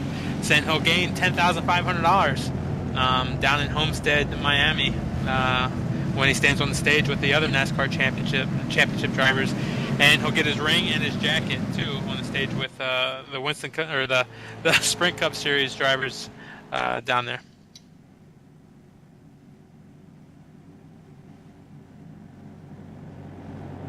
So down the back straightaway, side by side, getting ready for green. Your top 5 has a little bit of a different look to it since we had our last green flag lap. Byron Daly is your leader. Kevin King in second. Tyler Hudson in third. Brian Schoenberg in fourth. And Jason Karlovich, your top 5. 6th is Michael Conte. 7th, Robert Hall. Nick Ottinger finds himself in 8th right now. Jeremy Thornton, who's been running up in the top 10 all night long, is in 9th. Ray Alfala, 10th place. As we get ready to see the green flag this time by 92 will be completed of the 134, less than 50 laps to go in this season. The first racing Ford Mustang pace car going to head to the safety of the infield here, and Byron Daly going to be on the loud pedal in control of this restart. Green flag flies, and a great start for Byron Daly, and here comes Tyler Hudson now in the 01, looking at the number 29 of Kevin King. Michael Conte is alone, and he looks to the inside of the 55 and 60 as they battle for position. Yeah, a lot of guys slipping on those tires there on that last restart. You see Tyler Hudson there slips a little bit, and that allows Jason Karlovich to get to the inside going on corner number 3. 0160 side by side, 5 and 05 side by side as the 2 of Ray Alfala tries to weed his way through the traffic, and here comes King on the leader, Byron Daly. Here comes the 29 to the inside of Byron Daly for the top spot, and KK29 top of the board as he goes back to the lead. Yeah, Kevin King, Byron Daly had didn't have much for Kevin there on those older tires. Now Jason Karlovich looks to the inside, and he's going to be looking to bring Brian Schoenberg along down the back straightaway. Oh, we were almost 3 wide around 5 in the 05. The 5 and 05 make contact, and Michael Conti will pick up the spot as Ottinger now to the outside of your championship leader, Ray Alfala. Alfala looking to get one more spot. Yeah, Ottinger wanted to make it 3 wide there, but there just wasn't enough room. And as they went in the corner there, he still was trying to poke it in there, but just didn't have it and almost lost it there and put himself in the fence, but he's able to get it back up. 91 of Byron Danley. It looks like the tires, or lack thereof, not working for the JDR Graphics. Number 91 is, 53 sticks it in on the number 11 of Brad Davies. He 53 of 40. What a move. Yeah, if you want to know what a dive bomb is, that's it right there. He just dove it down in there and stuck it to the inside of the 11 car. I'm sure the 11 car of Brad Davies did not expect that. Remember I said there was less than 50 laps left in the season? I think I might have triggered something. It's go time for these guys. Thomas Lewandowski going to make up a spot as Byron Daly holding the 30 back, 39 and 16, going to use the 91 as a pick. Yeah, the 91 car is regretting that move to stay out in those tires there, and he's holding up the 30 car of Robert Hall right there. Robert had to get out of the gas a little bit there, and Robert's losing a number of spots just because the 91 car has blocked him and is in his way. 2 is pushing the 5 down the front straightaway as Ray Alfala all over the back bumper of Mike Conti, and Tyler Hudson is on the outside of these two. The 5 of Ottinger. What a big wiggle at a 2. Yeah, it's so slippery coming off that corner there, but Ottinger was able to do a good job and save it. Now Conte is able to clear Tyler Hudson as they go through 3 and 4. Ray Alfala looking to clear Hudson as they come off of the corner. He'll do it, and now Nick Ottinger down on the inside. 01-05 share pleasantries down the front straightaway as there was a little bit of contact there. The 53 of Jeremy Thornton now looks underneath the 01 of Tyler Hudson, side by side at a corner number 2. 53 gets the run on the inside. Yeah, 53 Thornton will pick up that position coming down the back straightaway. Now Brad Davies looks to the inside. Trouble on the back straightaway as this will trigger the caution. It's Chad Coleman involved in this one, and the 52 of Pat Baldwin, but it starts in front of them with the 82 of Alex Warren. Yeah, they were coming off of corner number 4, and it looks like the 41 car may have slid up the track a little bit. That's Jake Sturgis. Slid up the track into Robert Hall a little bit. Hall got into the outside wall, and then Alex Warren checked up to miss it, but he spun down the back straightaway, and a couple other cars got together, spinning themselves down the back straightaway also. Look at Josh Connors miss that wreck in the number 15. That could very well be a top 25 save if Connors makes it in to this NASCAR iRacing.com Series World Championship in 2013.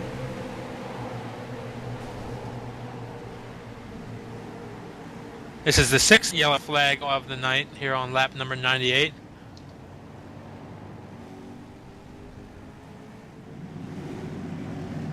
Ray Alfala throws a fake. The 53 of Thornton throws a fake. The first one down on pit road, and after starting in the first position and falling back to 13th, rightfully so, Byron Daly on the pit road.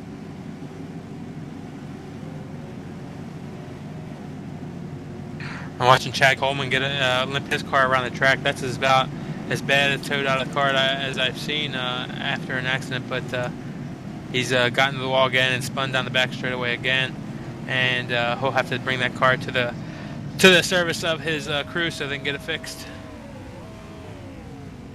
So we close in on 35 laps to go right here. Kevin King is your leader of this race, and he's sitting comfortably in position number 3 right now in the standings. This is where everything gets exciting. Jason Karlovich, second on the racetrack, and he was only 9 points out of that top 25 bubble. Thomas Hazard not here this evening, so more than likely Hazard, we're going to see him in the Pro Series in 2012-2013. Josh Connors is 19th place right now on the racetrack. Brandon Buchberger has had his issues. Jake Sturgis, way back in the standings, he was running currently in P25. Now let's look at the guys that are in the top 25 right now. 21st is Alex Warren. No point lead is safe right now with the way Karlovich is running. Alex Warren has 322 points coming in. Karlovich had 301. And there's about that 20 positions between those two drivers as Warren runs in position number 23. Marcus Lindsay is involved in this battle as well. He's in position number 12 at the moment. Brad Davies is in position number 9. Those two drivers are running well, as is Brian Blackford in position number 13. So it looks like right now, and I'm not doing any sort of math right now, I'm looking at the points, and I'm thinking Jason Karlovich would be your 25th driver in. He'd probably leapfrog the 9 and the 15. I think Connors has some work to do with the way all those other drivers are running. Yeah, definitely. I think that's also the way it looks right now. But there's still a long way to go. Alex Warren was just involved in that wreck. We talked about he's 21st right now in points. He was in that wreck. You think he's in pretty good shape and not too much damage on that car. But as we saw there just a few minutes ago, anything can happen. A driver gets loose up ahead, and it causes all kinds of problems behind. So still a long way to go. We're working on lap number, let's see here, 101. So I have 101, 134, about 34 laps to go from here, and we'll see what can happen. And we always know, late in the race, a lot of things usually do happen. So this is where things really get exciting. This is where the points are starting to be crunched. Looking at another battle in the point standings, and that is position number 5 right now. Patrick Baldwin experienced his problems. He was mixing it up here on a couple of cautions, and he was running position number 4 in the standings. He's sitting back in position number 24. We look at Brian Schoenberg right now. Schoenberg sits 5th in the standings coming in. Essentially, in order to keep that position he has to beat Nick Ottinger. He's doing that right now, and he's beating Patrick Baldwin as well, and not doing points on drops or anything here. Schoenberg is going to be close for position number 4. Yep, late in the race here, and Brian's been pretty quiet, up in the top 5 all night long. In top 10, somewhere around there. But he's been right around there, and he's been doing a good job up and just doing what he needs to do. So right now he's in 3rd, and we'll see if he can bring it home from there. Keep in mind in this restart, your championship contenders, Ray Alfalo runs in 5th, Michael Conti runs in 4th. If the race were to end now, Ray Alfalo would be celebrating his 2nd consecutive championship, but it is not over. We have 26 drivers on the lead lap in this event. Looking back here to see how many drivers we have left on the racetrack, we have 29 left on the racetrack, so that 27th bubble is closing in pretty quickly for Ray Alfalo. We might not have 27 cars left at the end of this race if we get a couple of more cautions. It takes a couple of more drivers out.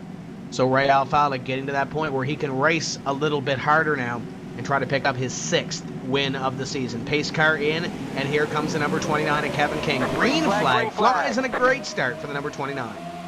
Kevin King will lead down in the corner number 1. Brian Schoenberg challenges Karlovich as they go down in corner number 1. Ray Alfalo to the inside of Conte right there for the 5th position. Your 2 title contenders side by side is the 60 and 55. Go side by side. 05, 53. Also side by side a 6-pack. Going side by side, stacked 3 deep for position 2 on back. 60 going to take 2nd. Conte stuck up on the outside. He's got Nick Ottinger who wants to make a 3 wide. Nick Ottinger loves 3 wide. He's sticking his nose down in between the 39 car or the 5 car and the 59 car of Thornton. And they're really tight right there in corner 1. 05 and 5 nearly made contact, and that nearly spelled the end for Michael Conti as they are going to go 3 wide again. No, Conti's going to fall back out of it. Ottinger, big wiggle. The 01 has to check up, as does 16, as does 5 on the outside. Brad Davies, no, I'm not going to check up. He's going to try to pick up a couple of spots here. Yeah, and Michael Conte's not real happy about that over the radio with the way Ottinger's racing. Conte has a lot on the line. We have a battle for 3rd as the 2 car is able to get around Schoenberg, and up front, or right there back a little bit, Brad Davies side by side with Lewandowski. As the 2 picks up the spot and begins to run away with it, Lewandowski and Davies, 2 teammates, go side by side. Michael J. Johnson is up in the fence, the 38 car. I'm sorry, that's the 38 car. Yeah, Michael J. Johnson is scraping the wall down the back straightaway. He's able to save it and keep it going. And the 38 car is Chris Main, 39, and Michael J. Johnson just behind this battle between JRM teammates, 16 and 11 side by side. We do have 1 car around on the front straightaway. It's the 89 car of Landon Harrison. Big wiggle from Lackford down the back straightaway. He's going to lose 3 positions, but keep it straight to Simplex Media Solutions. Number 33, Blackford, involved in that bubble position in the top 25. With all the excitement going on, we're still under green.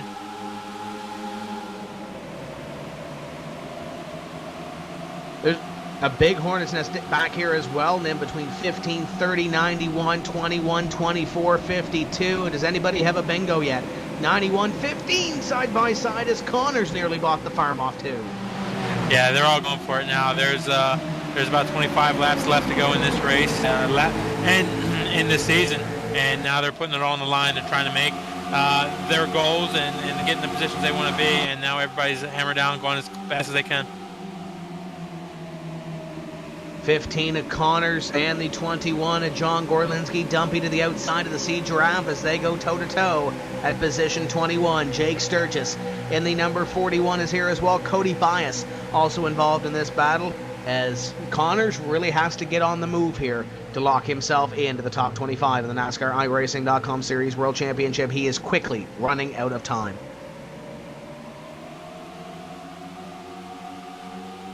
Looking at the Robert Hall and the 40 car going down the front straightaway side by side. Lawton has the advantage right now, and they're rubbing in corner number 1 and 2 right there, still door to door as they come off corner number 2.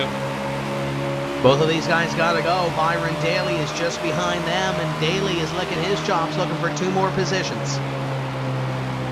Still side by side, 3 and 4. Hall's got the advantage on the inside. Byron Daly sticks his nose in it right there. Lofton trying to keep the momentum coming down the front straightaway.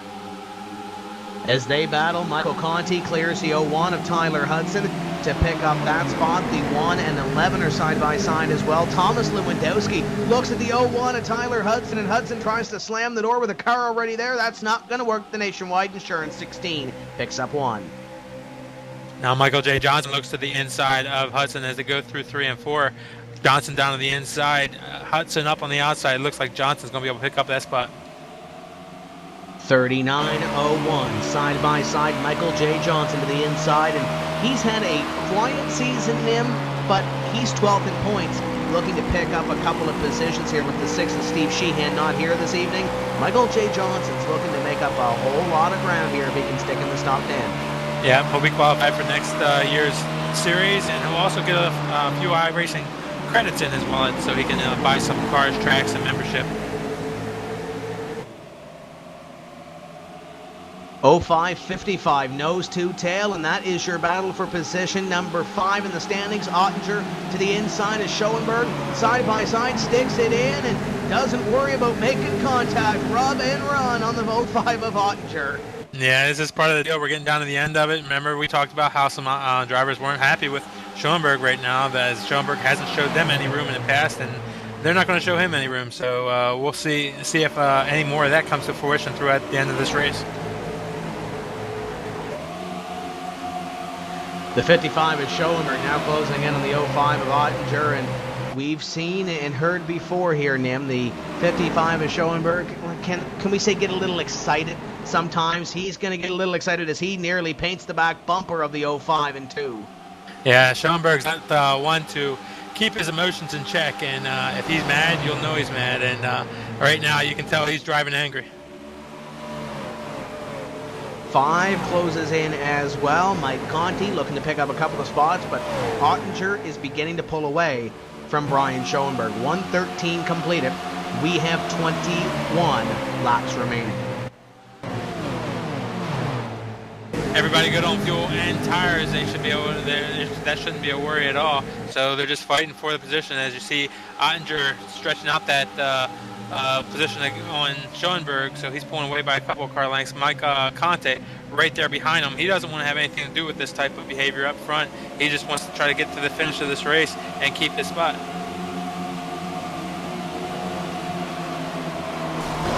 The yellow flag is out.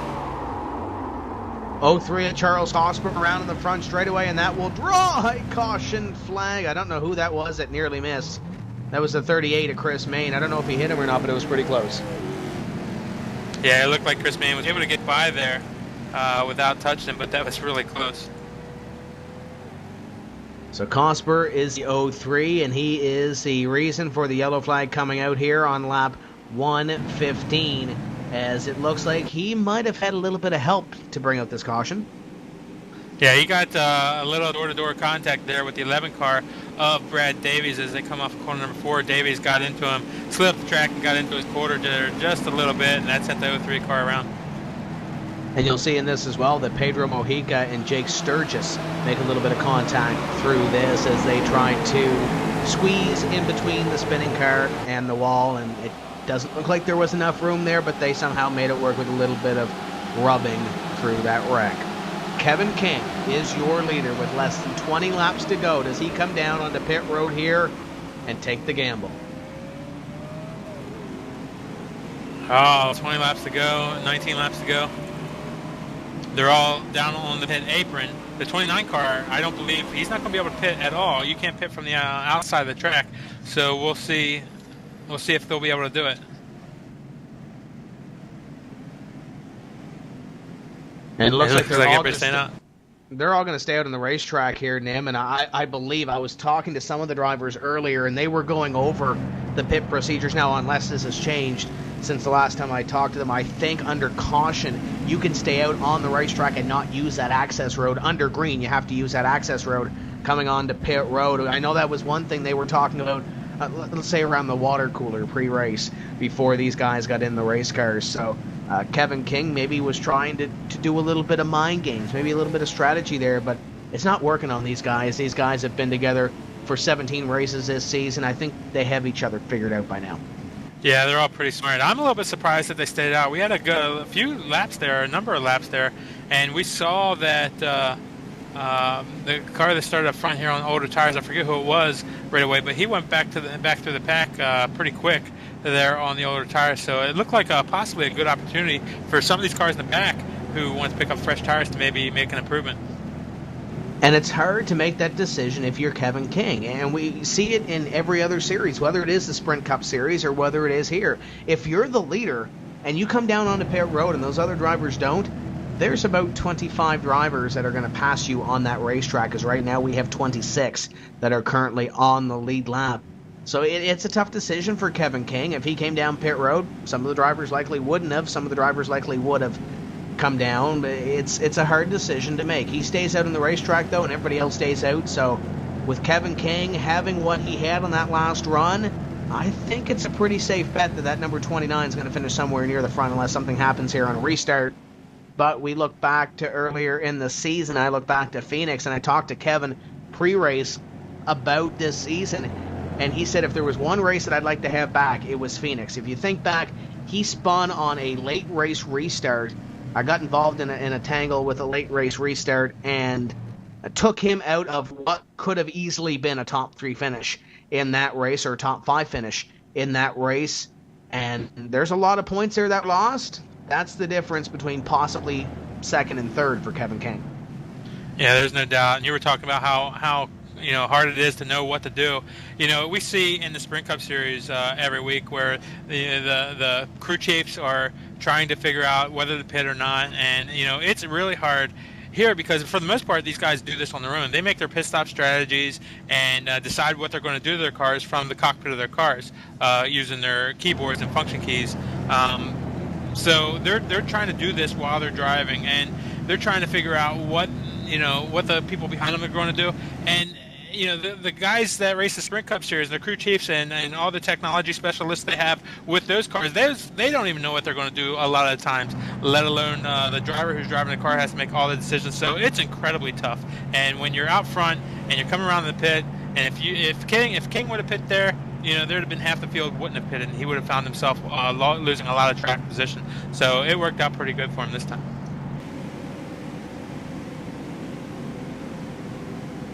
Looking back here as the pace car lights go off and we're getting ready to go back to green, we have 15 laps remaining in this race.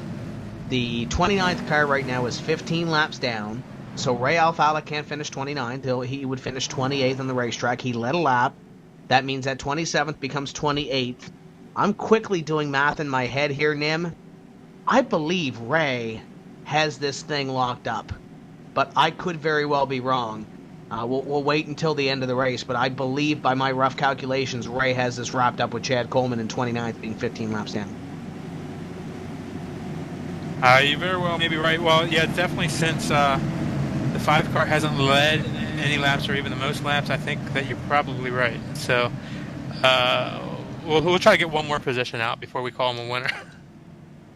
And there's still 15 laps to go, as we said, and I'm sure Ray Alfala would like to finish with that 6th win of this 2012 season.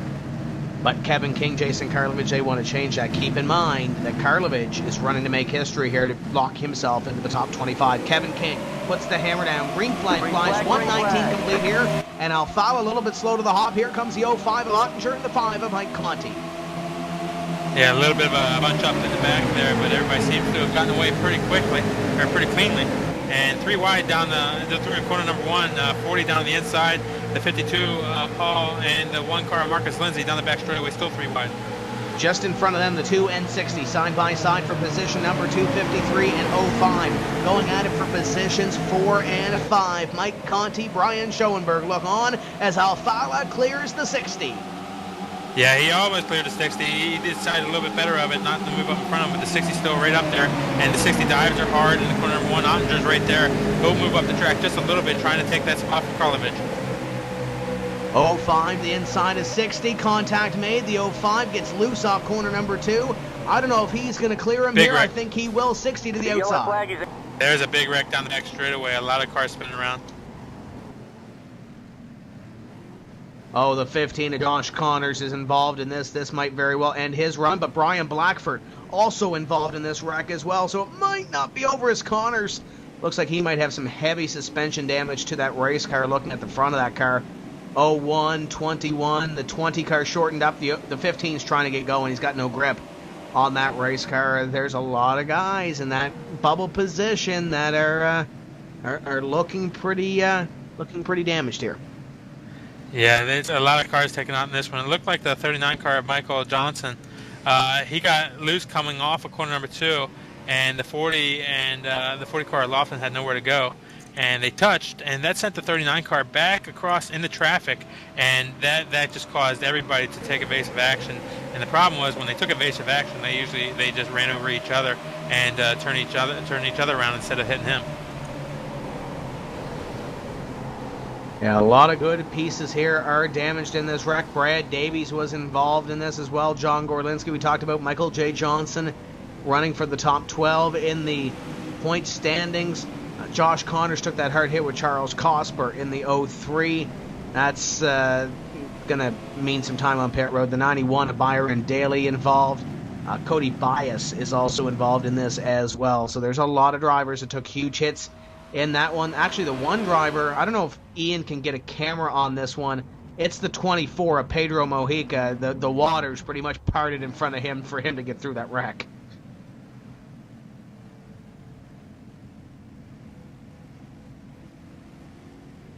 Yeah, Pedro had cars all around him, and he did a really good job to get through as the cars were hitting each other inside and outside, and he almost got taken out a number of times, but he was able to make it through. In fact, Florian Goddard was right behind him, and Florian got taken out. Good drive by Pedro Mojica there. That will likely get him at least a top 20 finish in this finale. So we are going to go back to green with less than 10 laps to go. Your leader is Kevin King, Ray Alfala in second, Ottinger in third, Karlovich in fourth, and Thornton in fifth. And we saw that last restart. Things got a little bit crazy there. I don't think they're done. Yeah, they were racing 3 wide, and but the incredible thing is they actually did it and did a pretty good job there. The accident wasn't really caused by anything that was over aggressive. It was just the driver got a little bit loose coming off the corner and caused that incident. But the racing that we see here in this series is just amazing. The 3 and even sometimes 4 wide and constant 2 wide battles, really good and really shows the talent of all these drivers around this track.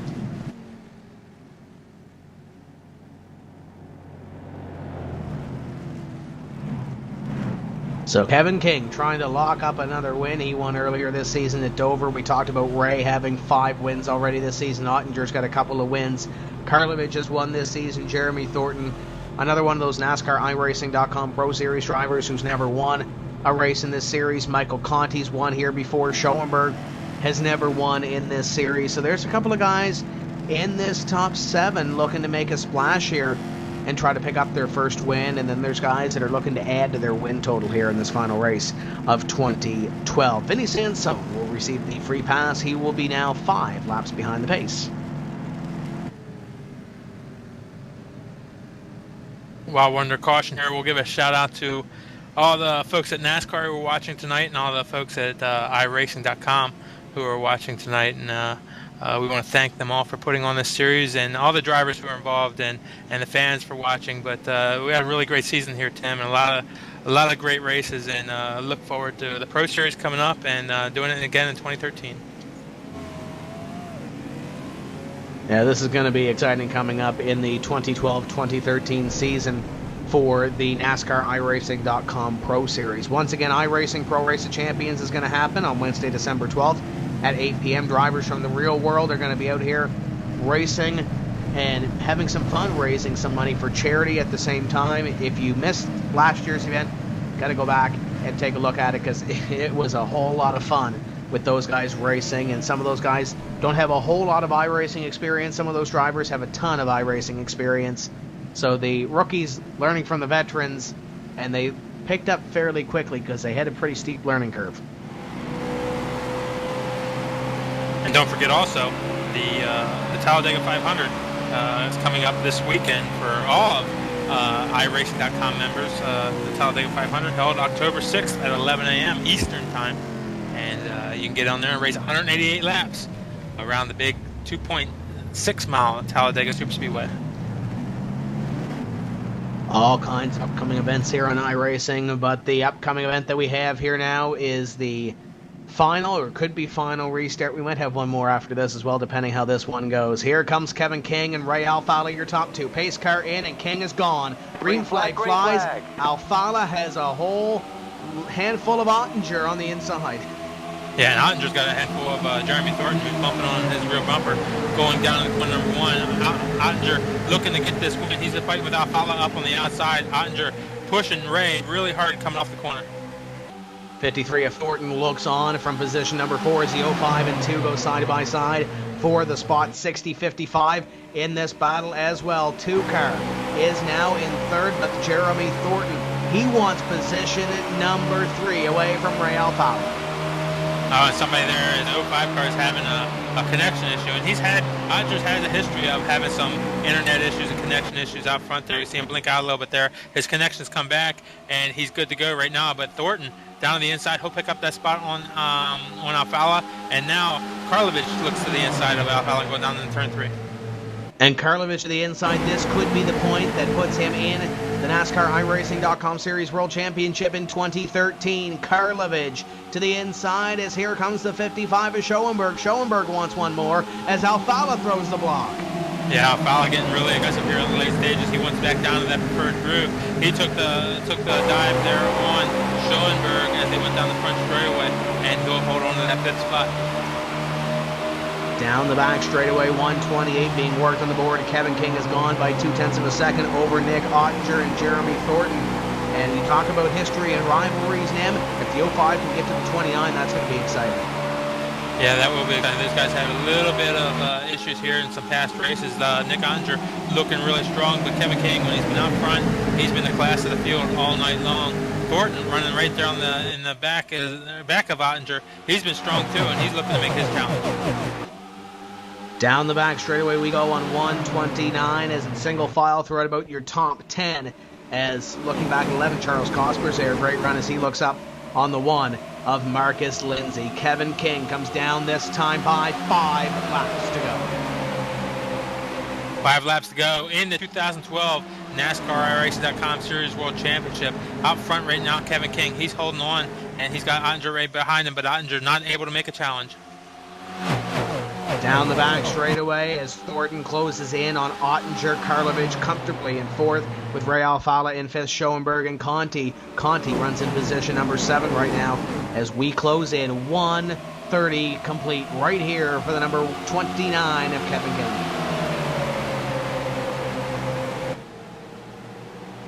Looked like Josh Connor had some trouble there on pit road, as you saw in the box down there. trying to get his car going again. He was really damaged trying to put in some laps, but the officials finally caught him into the pits. 05 is falling into the clutches of the 53. We'll see if Jeremy Thornton has anything left in the tank to catch up to the 05 of Ottinger in these closing laps. 131 completed here as Kevin King closes in on another win this season. 3 laps to go that time by, and King has about 5 car lengths over Ottinger as they round 3 and 4. Ottinger looking in his mirror. Thornton's right there as they come off of corner number 2. Down the back straightaway as Thornton looks at Ottinger for position at number 2. Karlovich is closing in as the 53 looks at the Ream Chevrolet at the second place spot, this time by 2 to go. Tyler Hudson blew up. He's down coasting around the inside of corner number 3 and 4. His engine blew, and he's trying to make it back to the pits. 53 is there on the 05 of Ottinger. That is going to be your battle inside the top 5 for position at number 2 as Ottinger, little wiggle off to 53, looks to the inside of the 05, this time by. White flag will fly. Final lap of the 2012 edition of the NASCAR iRacing.com Series World Championship. Kevin King takes it first. Kevin King takes it down the corner number 1. Ray Alfala, 4 car lengths, 5 cars behind him, and he'll be your series champion if you can make it one more lap. Jeremy Thornton looks at position number 2 of Nick Ottinger. Down the back straightaway, great run. Ottinger blocks the 53. 53 nearly up in the wall as this time by. Checkers will be in the wind. Kevin King in the number 29 comes up off of 4. He will win at the Homestead of Miami Speedway, but open the cash registers. Ray Alfala is $10,500 richer. 2-time NASCAR iRacing.com Series World Champion.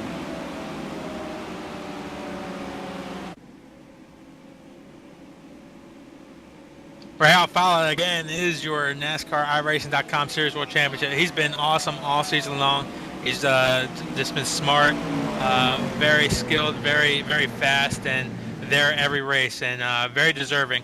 Ray Alfala, your NASCAR iRacing.com Series World Champion again for 2012. Schoenberg gives some congratulations, as does the number 5, as Kevin King and Ray Alfala come to the front straightaway, and they will celebrate their victories as King gets into the wall a little bit. Alfala also letting him up in the Pro Geek Consulting Chevrolet Impala, your winner of the NASCAR iRacing.com Series World Championship, and $10,500. He makes history, second time as the champion. He joins Richard Towler as the only 2 drivers to have won this championship, or remains the only 2 drivers, I should say, that have won this title, as Alfala does the Polish victory lap backwards around this speedway. Kevin King is a very happy camper as well, as he still celebrates at the mouth of pit road. We will talk to your top 5 finishers from this evening's racing action and have a championship presentation coming up following the break. Race fans, don't go away. Post-race from the Homestead Miami Speedway coming up.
Welcome back to round 17 of the NASCAR iRacing.com Series World Championship from the Homestead Miami Speedway.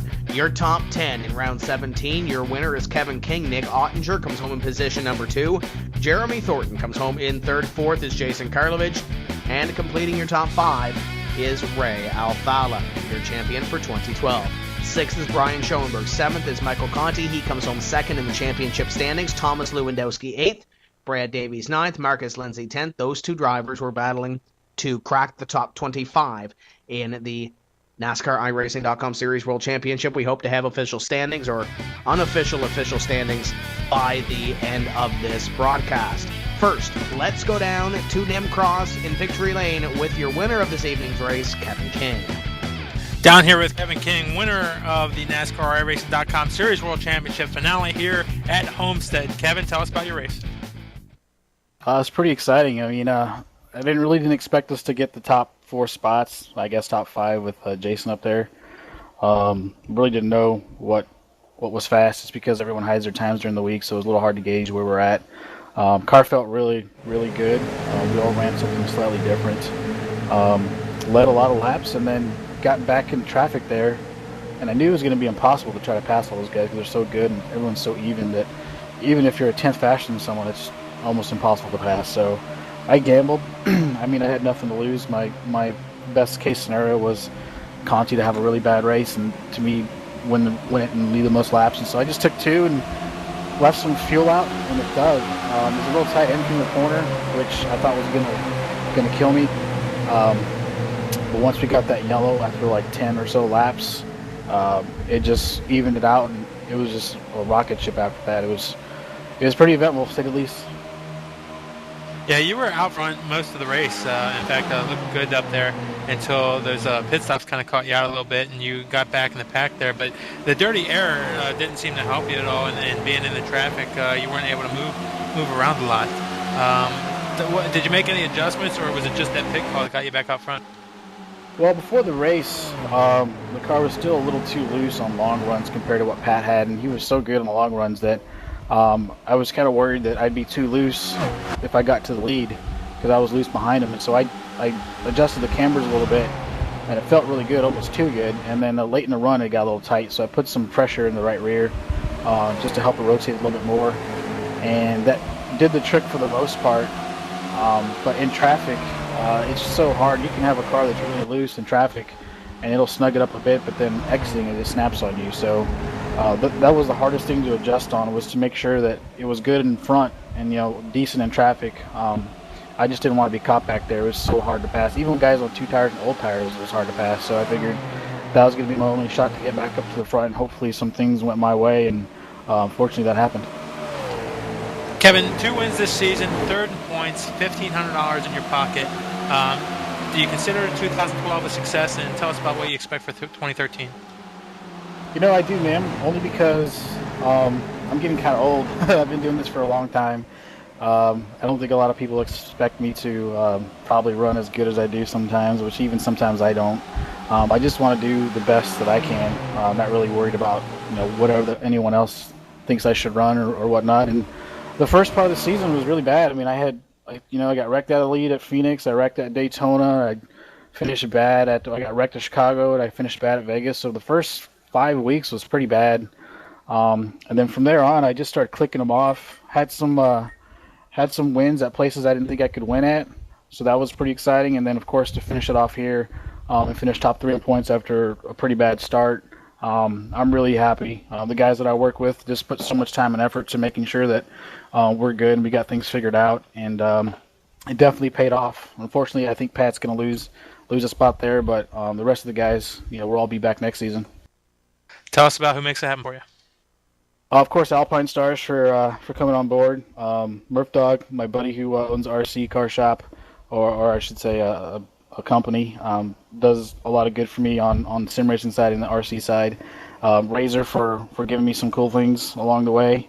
Hot Tamales because I like their logo, and especially iRacing for doing this. I mean, it's 17 weeks, basically 34 of busting your butt every week pretty much to make sure that you're on top of your game, and it's very, very difficult to keep the motivation up after something happens. awesome job to Ray, of course, because he's the best out there. So it's good to actually beat him once in a while. PSR TV for broadcasting. I can't wait to watch it tonight. I'm pretty excited. My wife for letting me race every other Tuesday and taking care of our little one while I do so. My parents for making sure that I still like to do this, even though sometimes I feel like I don't. But and just all the guys in DWC themselves. I mean, they put on some spectacular racing. I know sometimes it's not the best, according to some general public, but it's just so hard. I don't think people understand how hard it is to compete and do well in this series every single time. So hats off to everyone in the series that are coming back, and especially those guys that are coming back. And of course, I can't forget Tim for keeping me on board. He made a decision early in the season to stick with me, and I appreciate that. And I think that's pretty much it. Nope, can't forget Richard Doucette, Jason Karlavich, all the Willman Inc. guys who kind of came on board at the very end of the season there. We worked together, and really happy that Jason is going to be able to skip pro and join us next season. All right, there you have it. Kevin King, your winner of the NASCAR iRacing.com series finale at Homestead. We're going to send it over to Tim Terry, and he's got a special guest with him. Ray Alfala is your 2012 NASCAR iRacing.com Series World Champion. And before we get a couple of words with him, I'm going to hand the microphone over to Nick Rend to bring words on behalf of NASCAR to your champion, Ray Alfala.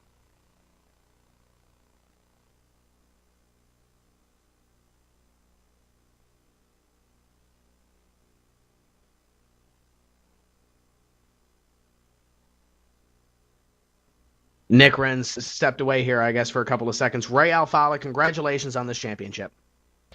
Oh, thank you, Sam. It's an amazing feeling. Everything went as planned tonight, pretty much. Not much happened as far as controversy or anything. And, it's sort of speechless right now.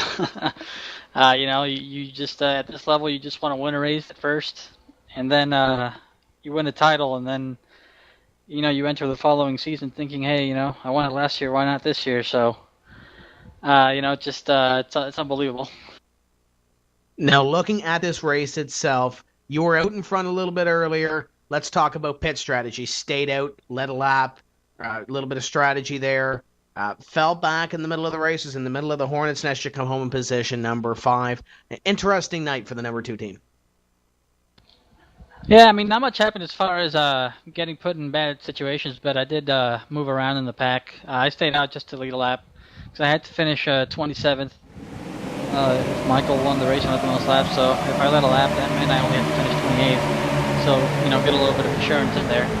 And the car actually wasn't all that bad on 2 tires, and I was able to get a yellow and come back down pit road.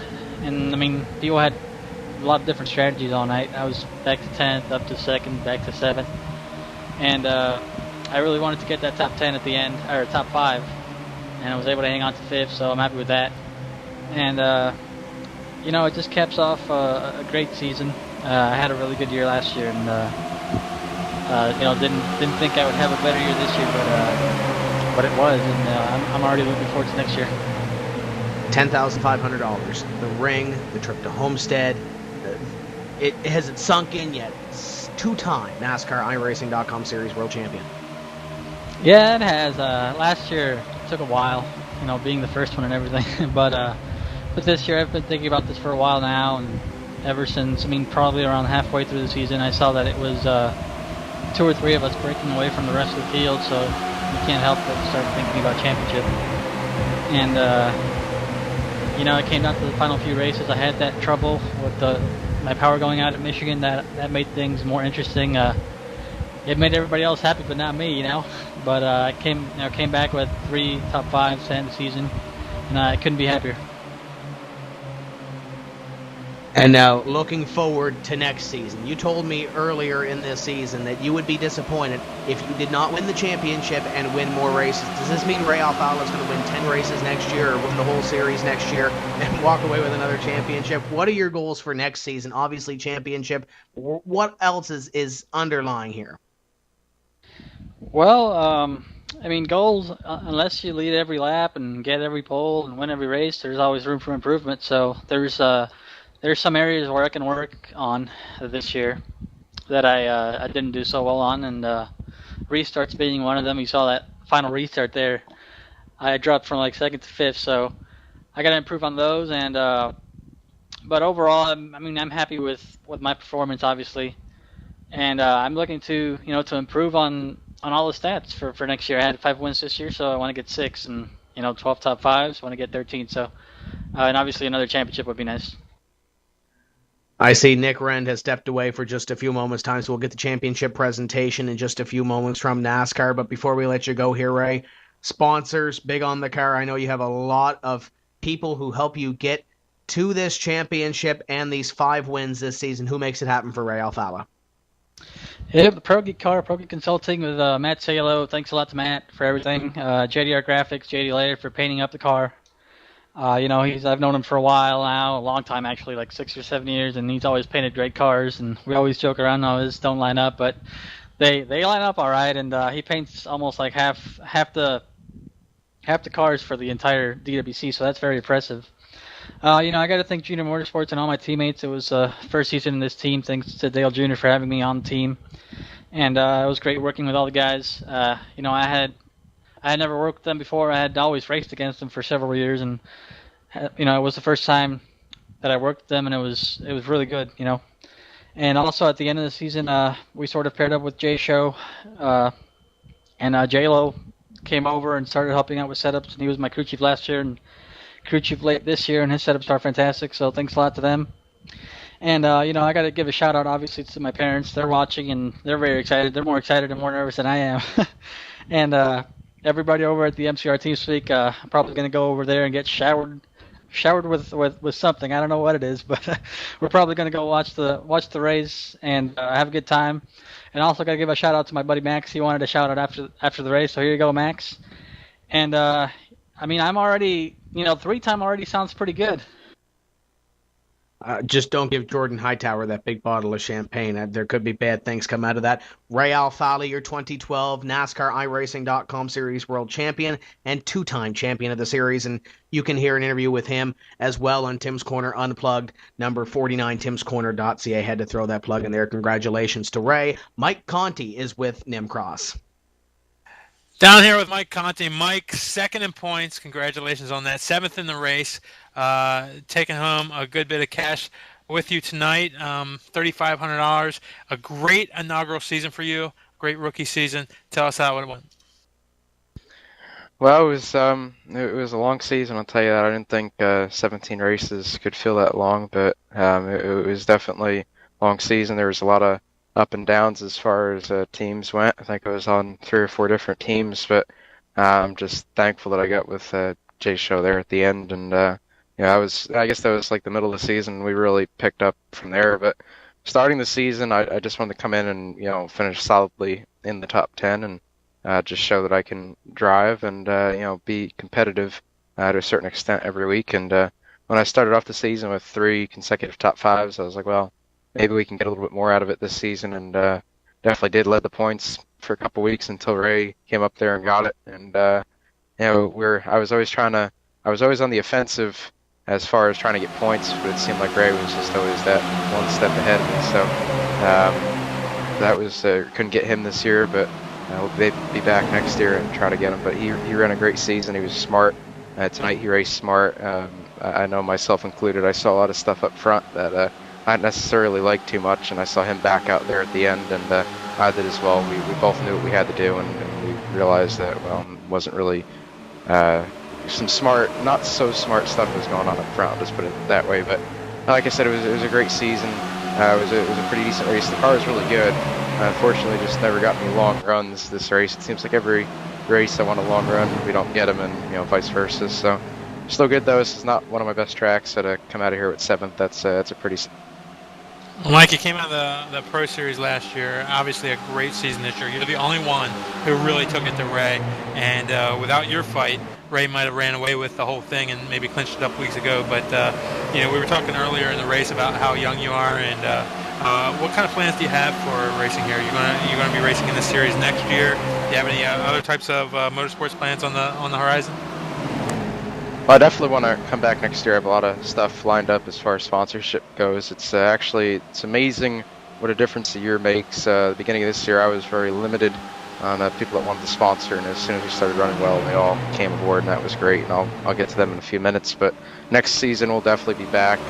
It's been a little bit of a challenge trying to juggle this with a bunch of honors classes in high school. You know how that goes. The workload goes through the roof sophomore year, so it was a little bit difficult these past couple of races to test. But like I said, I've got a great team behind me, so that made it possible for me to still be competitive. But as far as other racing plans, I tell everyone this: I want to get into real racing, and I'm using this right now as hopefully a platform that will propel me to something higher. Unfortunately, where I live, I can't really get into any type of real-world racing. Northern New Jersey isn't the best place for that, but hopefully in the near future, something will come to me, and or I can go and get something. I don't know, but I definitely want to be in something real.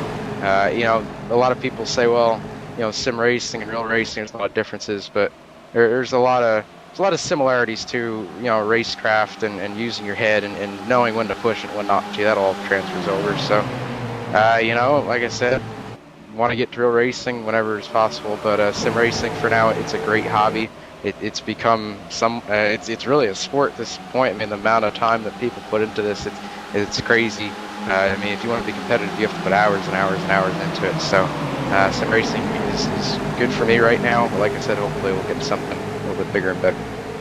Well, you had a great season. We want to congratulate you on that. $3,500 to you coming, and tell us about who makes it happen.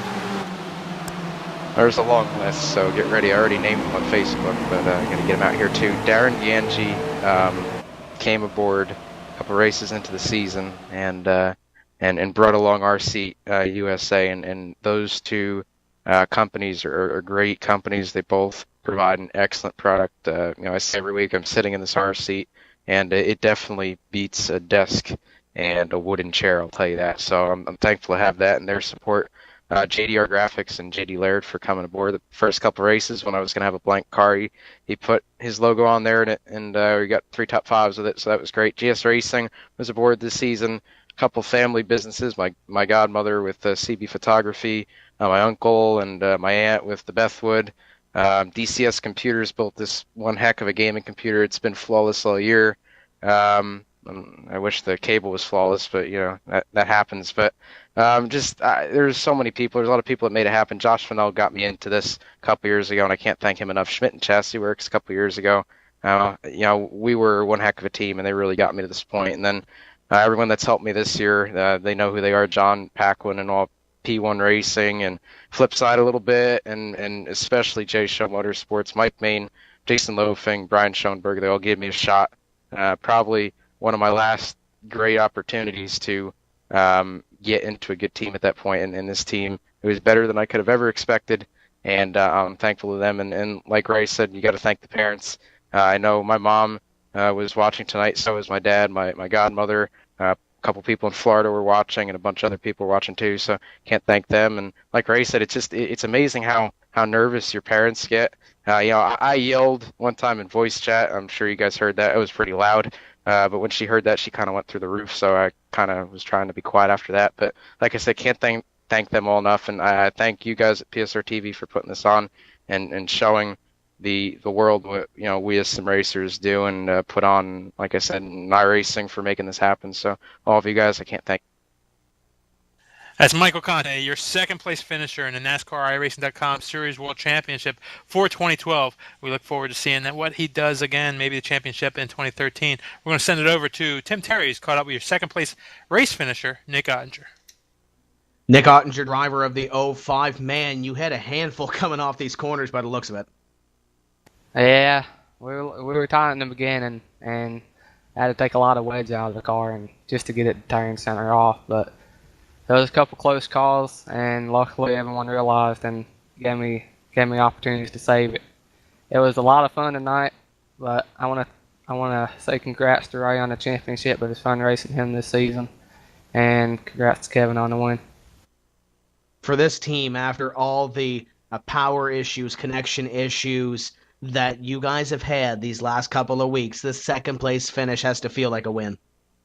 Oh yes, it does. Having to come back multiple times from adversity, past couple races, couple laps down, come back, then get involved in a wreck or something. it was kind of discouraging, but second place felt awesome tonight. Everyone raced hard, and we did it all clean. And I think we all put on a pretty dang good show. And looking here at the point standings unofficially, it's going to be position number 4 for your team. You're going to pick up a little bit of cash out of this. You got the cash already spent? I don't know yet, Tim. We'll see when it gets here. And 4th place after missing the season opener at Daytona and having a couple of those connection issues, 4th place has to feel great out of this. The best sim racers and best iRacers in the world. Yeah, it does. It really does, because each and every person in this series puts a lot of time to working on the setups, and it definitely helps when you get a good finish out of it. I can tell you this week I didn't really put a whole bunch of time into it, because I just literally worked on the car last night until probably about an hour before the race, and luckily we were pretty competitive, so a lot of people put a lot of time into it each and every race, and I don't know what to say with the second place finish, but 4th definitely felt great after coming back from looking at Brian in front of me a couple of times. I had to get by him, then Patrick having his bad luck. It's been an exciting season for this 05 team. Nick, I know you have a couple of sponsors on the car, and I know you have a dedicated crew that helps you tune in these setups each week. Who makes it happen for Nick Ottinger and the 05 team? First off, I want to thank Cal Gale and Bubba Gale personally for helping starting the team and actually giving me an opportunity to drive for the team. And I want to thank Ronnie Sisney, Matt Holden. He's a little down right now because his mom passed away Sunday night, so it's good to get a good finish for him too, because he wasn't here tonight, but I heard he was watching, so it's good to make him proud. I want to thank Mark Carpenter, Mark Montanieri, Joel Putty, just everyone at Gale Force Racing. Brandon Jones for spotting for him tonight, and Skip Witt, because it was hectic on them restarts. But I want to thank Reem especially for coming on board for this season, and hopefully it'll be a long-term deal, because we're already planning to come back next season. And want to thank Richard Lane, Lane Sim Products for coming on board the last couple of races. Thank my ex-teammates Jason Karlovich, Jared Crawford, Josh Lawton, everyone over there on Wheelman Inc. who helped me get my first win in the series at Phoenix on the first start. And that's pretty much it. I can't thank everyone at Gale Force Racing enough, man. It really means a lot just to get a good finish tonight. Nick Ottinger finishes the season strong in position number 2 here at the Homestead Miami Speedway. Don't see Jeremy Thornton kicking around here, so I believe Nim Cross is going to catch up with 4th place finisher Jason Karlovich. Jason Karlovich, great 4th place run here tonight at Homestead. A great season for you. Even though you weren't qualified to start the season, you're able to make it through, and unofficially, it looks like 24th in points, which is a huge deal for you.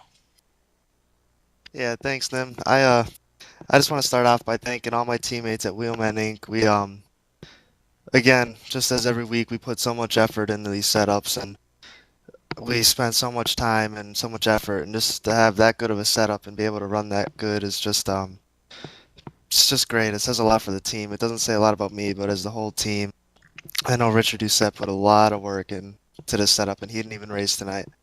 So the fact that he's willing to take that much time and make us that much more quicker is, it's really fun to be around guys like that. And I got to thank Kevin King. He came up with that qualifying setup, and you saw Sim Chassis qualified top 4.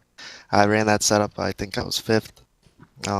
Josh Lawton ran it. He was 7th. So you could say that King came up with a really good qual setup for us there. And what a season. I mean, I wasn't really expecting any of this. I just wanted to race and just have fun and try to get a little respect from you guys. Look forward to the pro season. I'm not sure for certain if I'm not going to be in that pro series or not, but if I'm not, I'm going to look forward to being able to kick back and help my teammates run pro and get in the DWC. Jason, tell us, obviously had a great stint throughout the 2012 season here. tell us what your prospects are for 2013. Oh, I'm not really sure. I haven't really thought about any of that. Just kind of taking it as it comes. Gonna have some time for season forward just to figure out where we're gonna be headed for season 1 and who's gonna be with us. And main performance PC, Michael Main was great for coming on board the rest of the season. I know neither of us were really expecting the results that we got out of it, but I'm glad I could get him a few good finishes. And he's a really cool guy, and he's a cool guy to work with and talk to. And just glad I got to meet a lot of great people this season that I wouldn't really think I'd be talking to. So it's been a fun run. Tell us about anybody you might have missed who makes it happen for you. Oh, I can name so many people, but I'll name everyone at Wheelman Inc. Josh Lawton. He had the worst luck this season. He's ran great every week, especially tonight, and just bad luck took him out of it. Chad Lyon came on board this season and really helped us out a ton. Jared Crawford, you know, you're going to have to watch out for him in the Pro Series. I said Richard Doucette, David Cater, Joe Holt, Mark Lambert, Joshua Christman, John Adams, Johnny Housley, and all the guys at Sim Chassis too. They helped us out a ton in these last 5 or so races. And then we got Tim's Corner, JDR Graphics, painted the Michael Main car. And then we got PSR TV. These races are a lot of fun to go back and watch, and looking forward to do the same for Homestead. Well, we want to congratulate you on a great season, Jason. We're looking forward to seeing you race in 2013. A lot of high aspirations for you in that series since we saw such a great run in your limited time here in 2012. So we're really looking forward to watching that. We're going to send it over to Tim Terry, who's caught up with Brian Schoenberg. It wouldn't be a NASCAR iRacing.com Series World Championship broadcast without Brian Schoenberg, sometimes our co-host here on the show, but driver of the number 55, comes home in position number 6, but more importantly, Brian, top 5 in points. Good morning, Tim. It's almost morning. Yeah, that was definitely a big day for us. Jason Loafing just made such an awesome car. We ran the top 5 the whole race. And then guess what happened, Tim? I thought for sure, all right, we got 5th locked up. Nick's a couple spots behind me. Everything's good to go. Oh, and then he made some good adjustments, and he went flying by me and almost won the race. So I was pretty demoralized. I thought it was over, and then Pat Baldwin got wrecked or something, and, well, here we are. And very exciting in the middle of that pack. You talked about Ottinger being in front of you for a little while, and then you were in front of Nick and Patrick Baldwin wrecking, and then those restarts at the end. It all made everything exciting. No, it made it really exciting. I mean, this thing is really bad for your heart. I couldn't take any more of those late race restarts there. I mean, it was really about as intense as things can really get, but I mean, I guess it was just destined to work out. I mean, this year really didn't work out the way we wanted it to, the first 6, 7, 8 races, and we started at J-Show Motorsports, and man, I mean, we've just been so good the second half of the year. I mean, it's a breeze. I almost don't want it to be over as good as we're running, but with the quality guys we have over at the team right now, and working together with Ray and some of the guys at JRM, I mean, it's just we have great cars every week, so it's a lot of fun.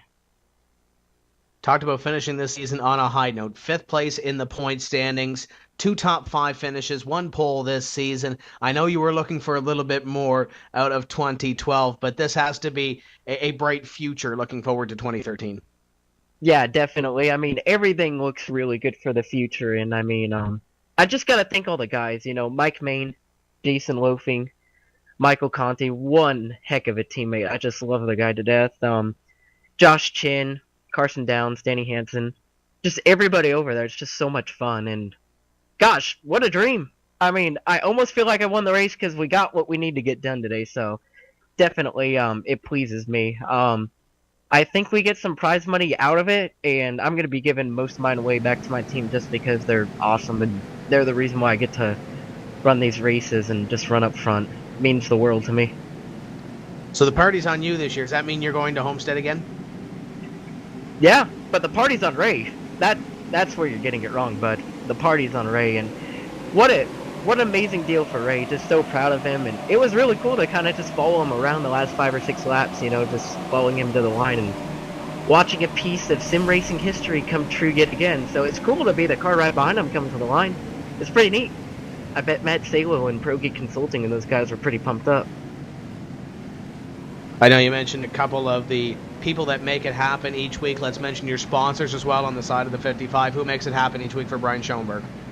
Oboto Gaming Cockpits, Main Performance PC, Pro Geek Consulting, another great year with Matt Salo, Inside Sim Racing TV, sorry, and amazing JDR Graphics with JD Laird, and it was a fun year with Oboto. They're a great company, they're a great sponsor. We're gonna have a different sponsor on the primary on the number 55 car for next year, so stay tuned on my Facebook page. You'll see it probably tomorrow. So just such a great year. Thanks for letting me commentate Pocono with you guys, and you guys are just the absolute best, and thanks for sticking around and doing the interview there with me. Really appreciate it. And real quick, before I sign off, let's just thank the fans, each and every single one of them, for sticking around the whole year. Just appreciate what they do, and thanks to everybody at iRacing for another great year in this series, and definitely looking forward to next year. I mean, this thing just keeps getting bigger, you know, week in, week out. People from my work just keep asking, they want to watch the races too. So, I mean, it's just getting out there, and it's really cool to see this thing progress, and expect more next year for sure. Ladies and gentlemen, Brian Schoenberg. And Brian, you won't be joining us in the booth next year. You'll be on the racetrack for all 17 races, right? Let's hope so. If we can build off what we're doing right now, I mean, things look really good. I mean, they really do.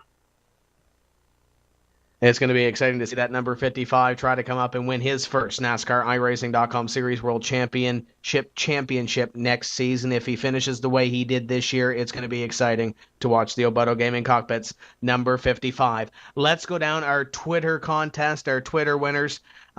Two runners-up, the Captain 04. Ray Alfala said in his championship press conference last year he'd win it again. Looks like he made good on his word. Juad 51. Ray and all the guys have put on a good show this year. Not a surprise, he is where he is. And your winner is Rutgers Kev. I'm on a 12-hour drive to my in-laws. I pulled over and made my wife drive so I can watch the NASCAR iRacing finale. And he is your winner. You can contact PSR TV for your $25 iRacing gift card. Nim Cross, final thoughts from what has been a fantastic 2012 season. Well, we got to watch Ray, the professor, we can start calling him because he's so smart at this, and you know he just had a great season all season long, and is a fabulous champion in 2012, and we look forward to seeing him challenge or defend that championship again in 2013. So Michael Conte and the challenge that he gave Ray all season long was awesome, considering it was his first season and racing at this level. We look forward to the Pro Series coming up, and all the drivers trying to qualify for this series next season. It's going to be a lot of fun. Great season. Good working with everybody here at PSR TV.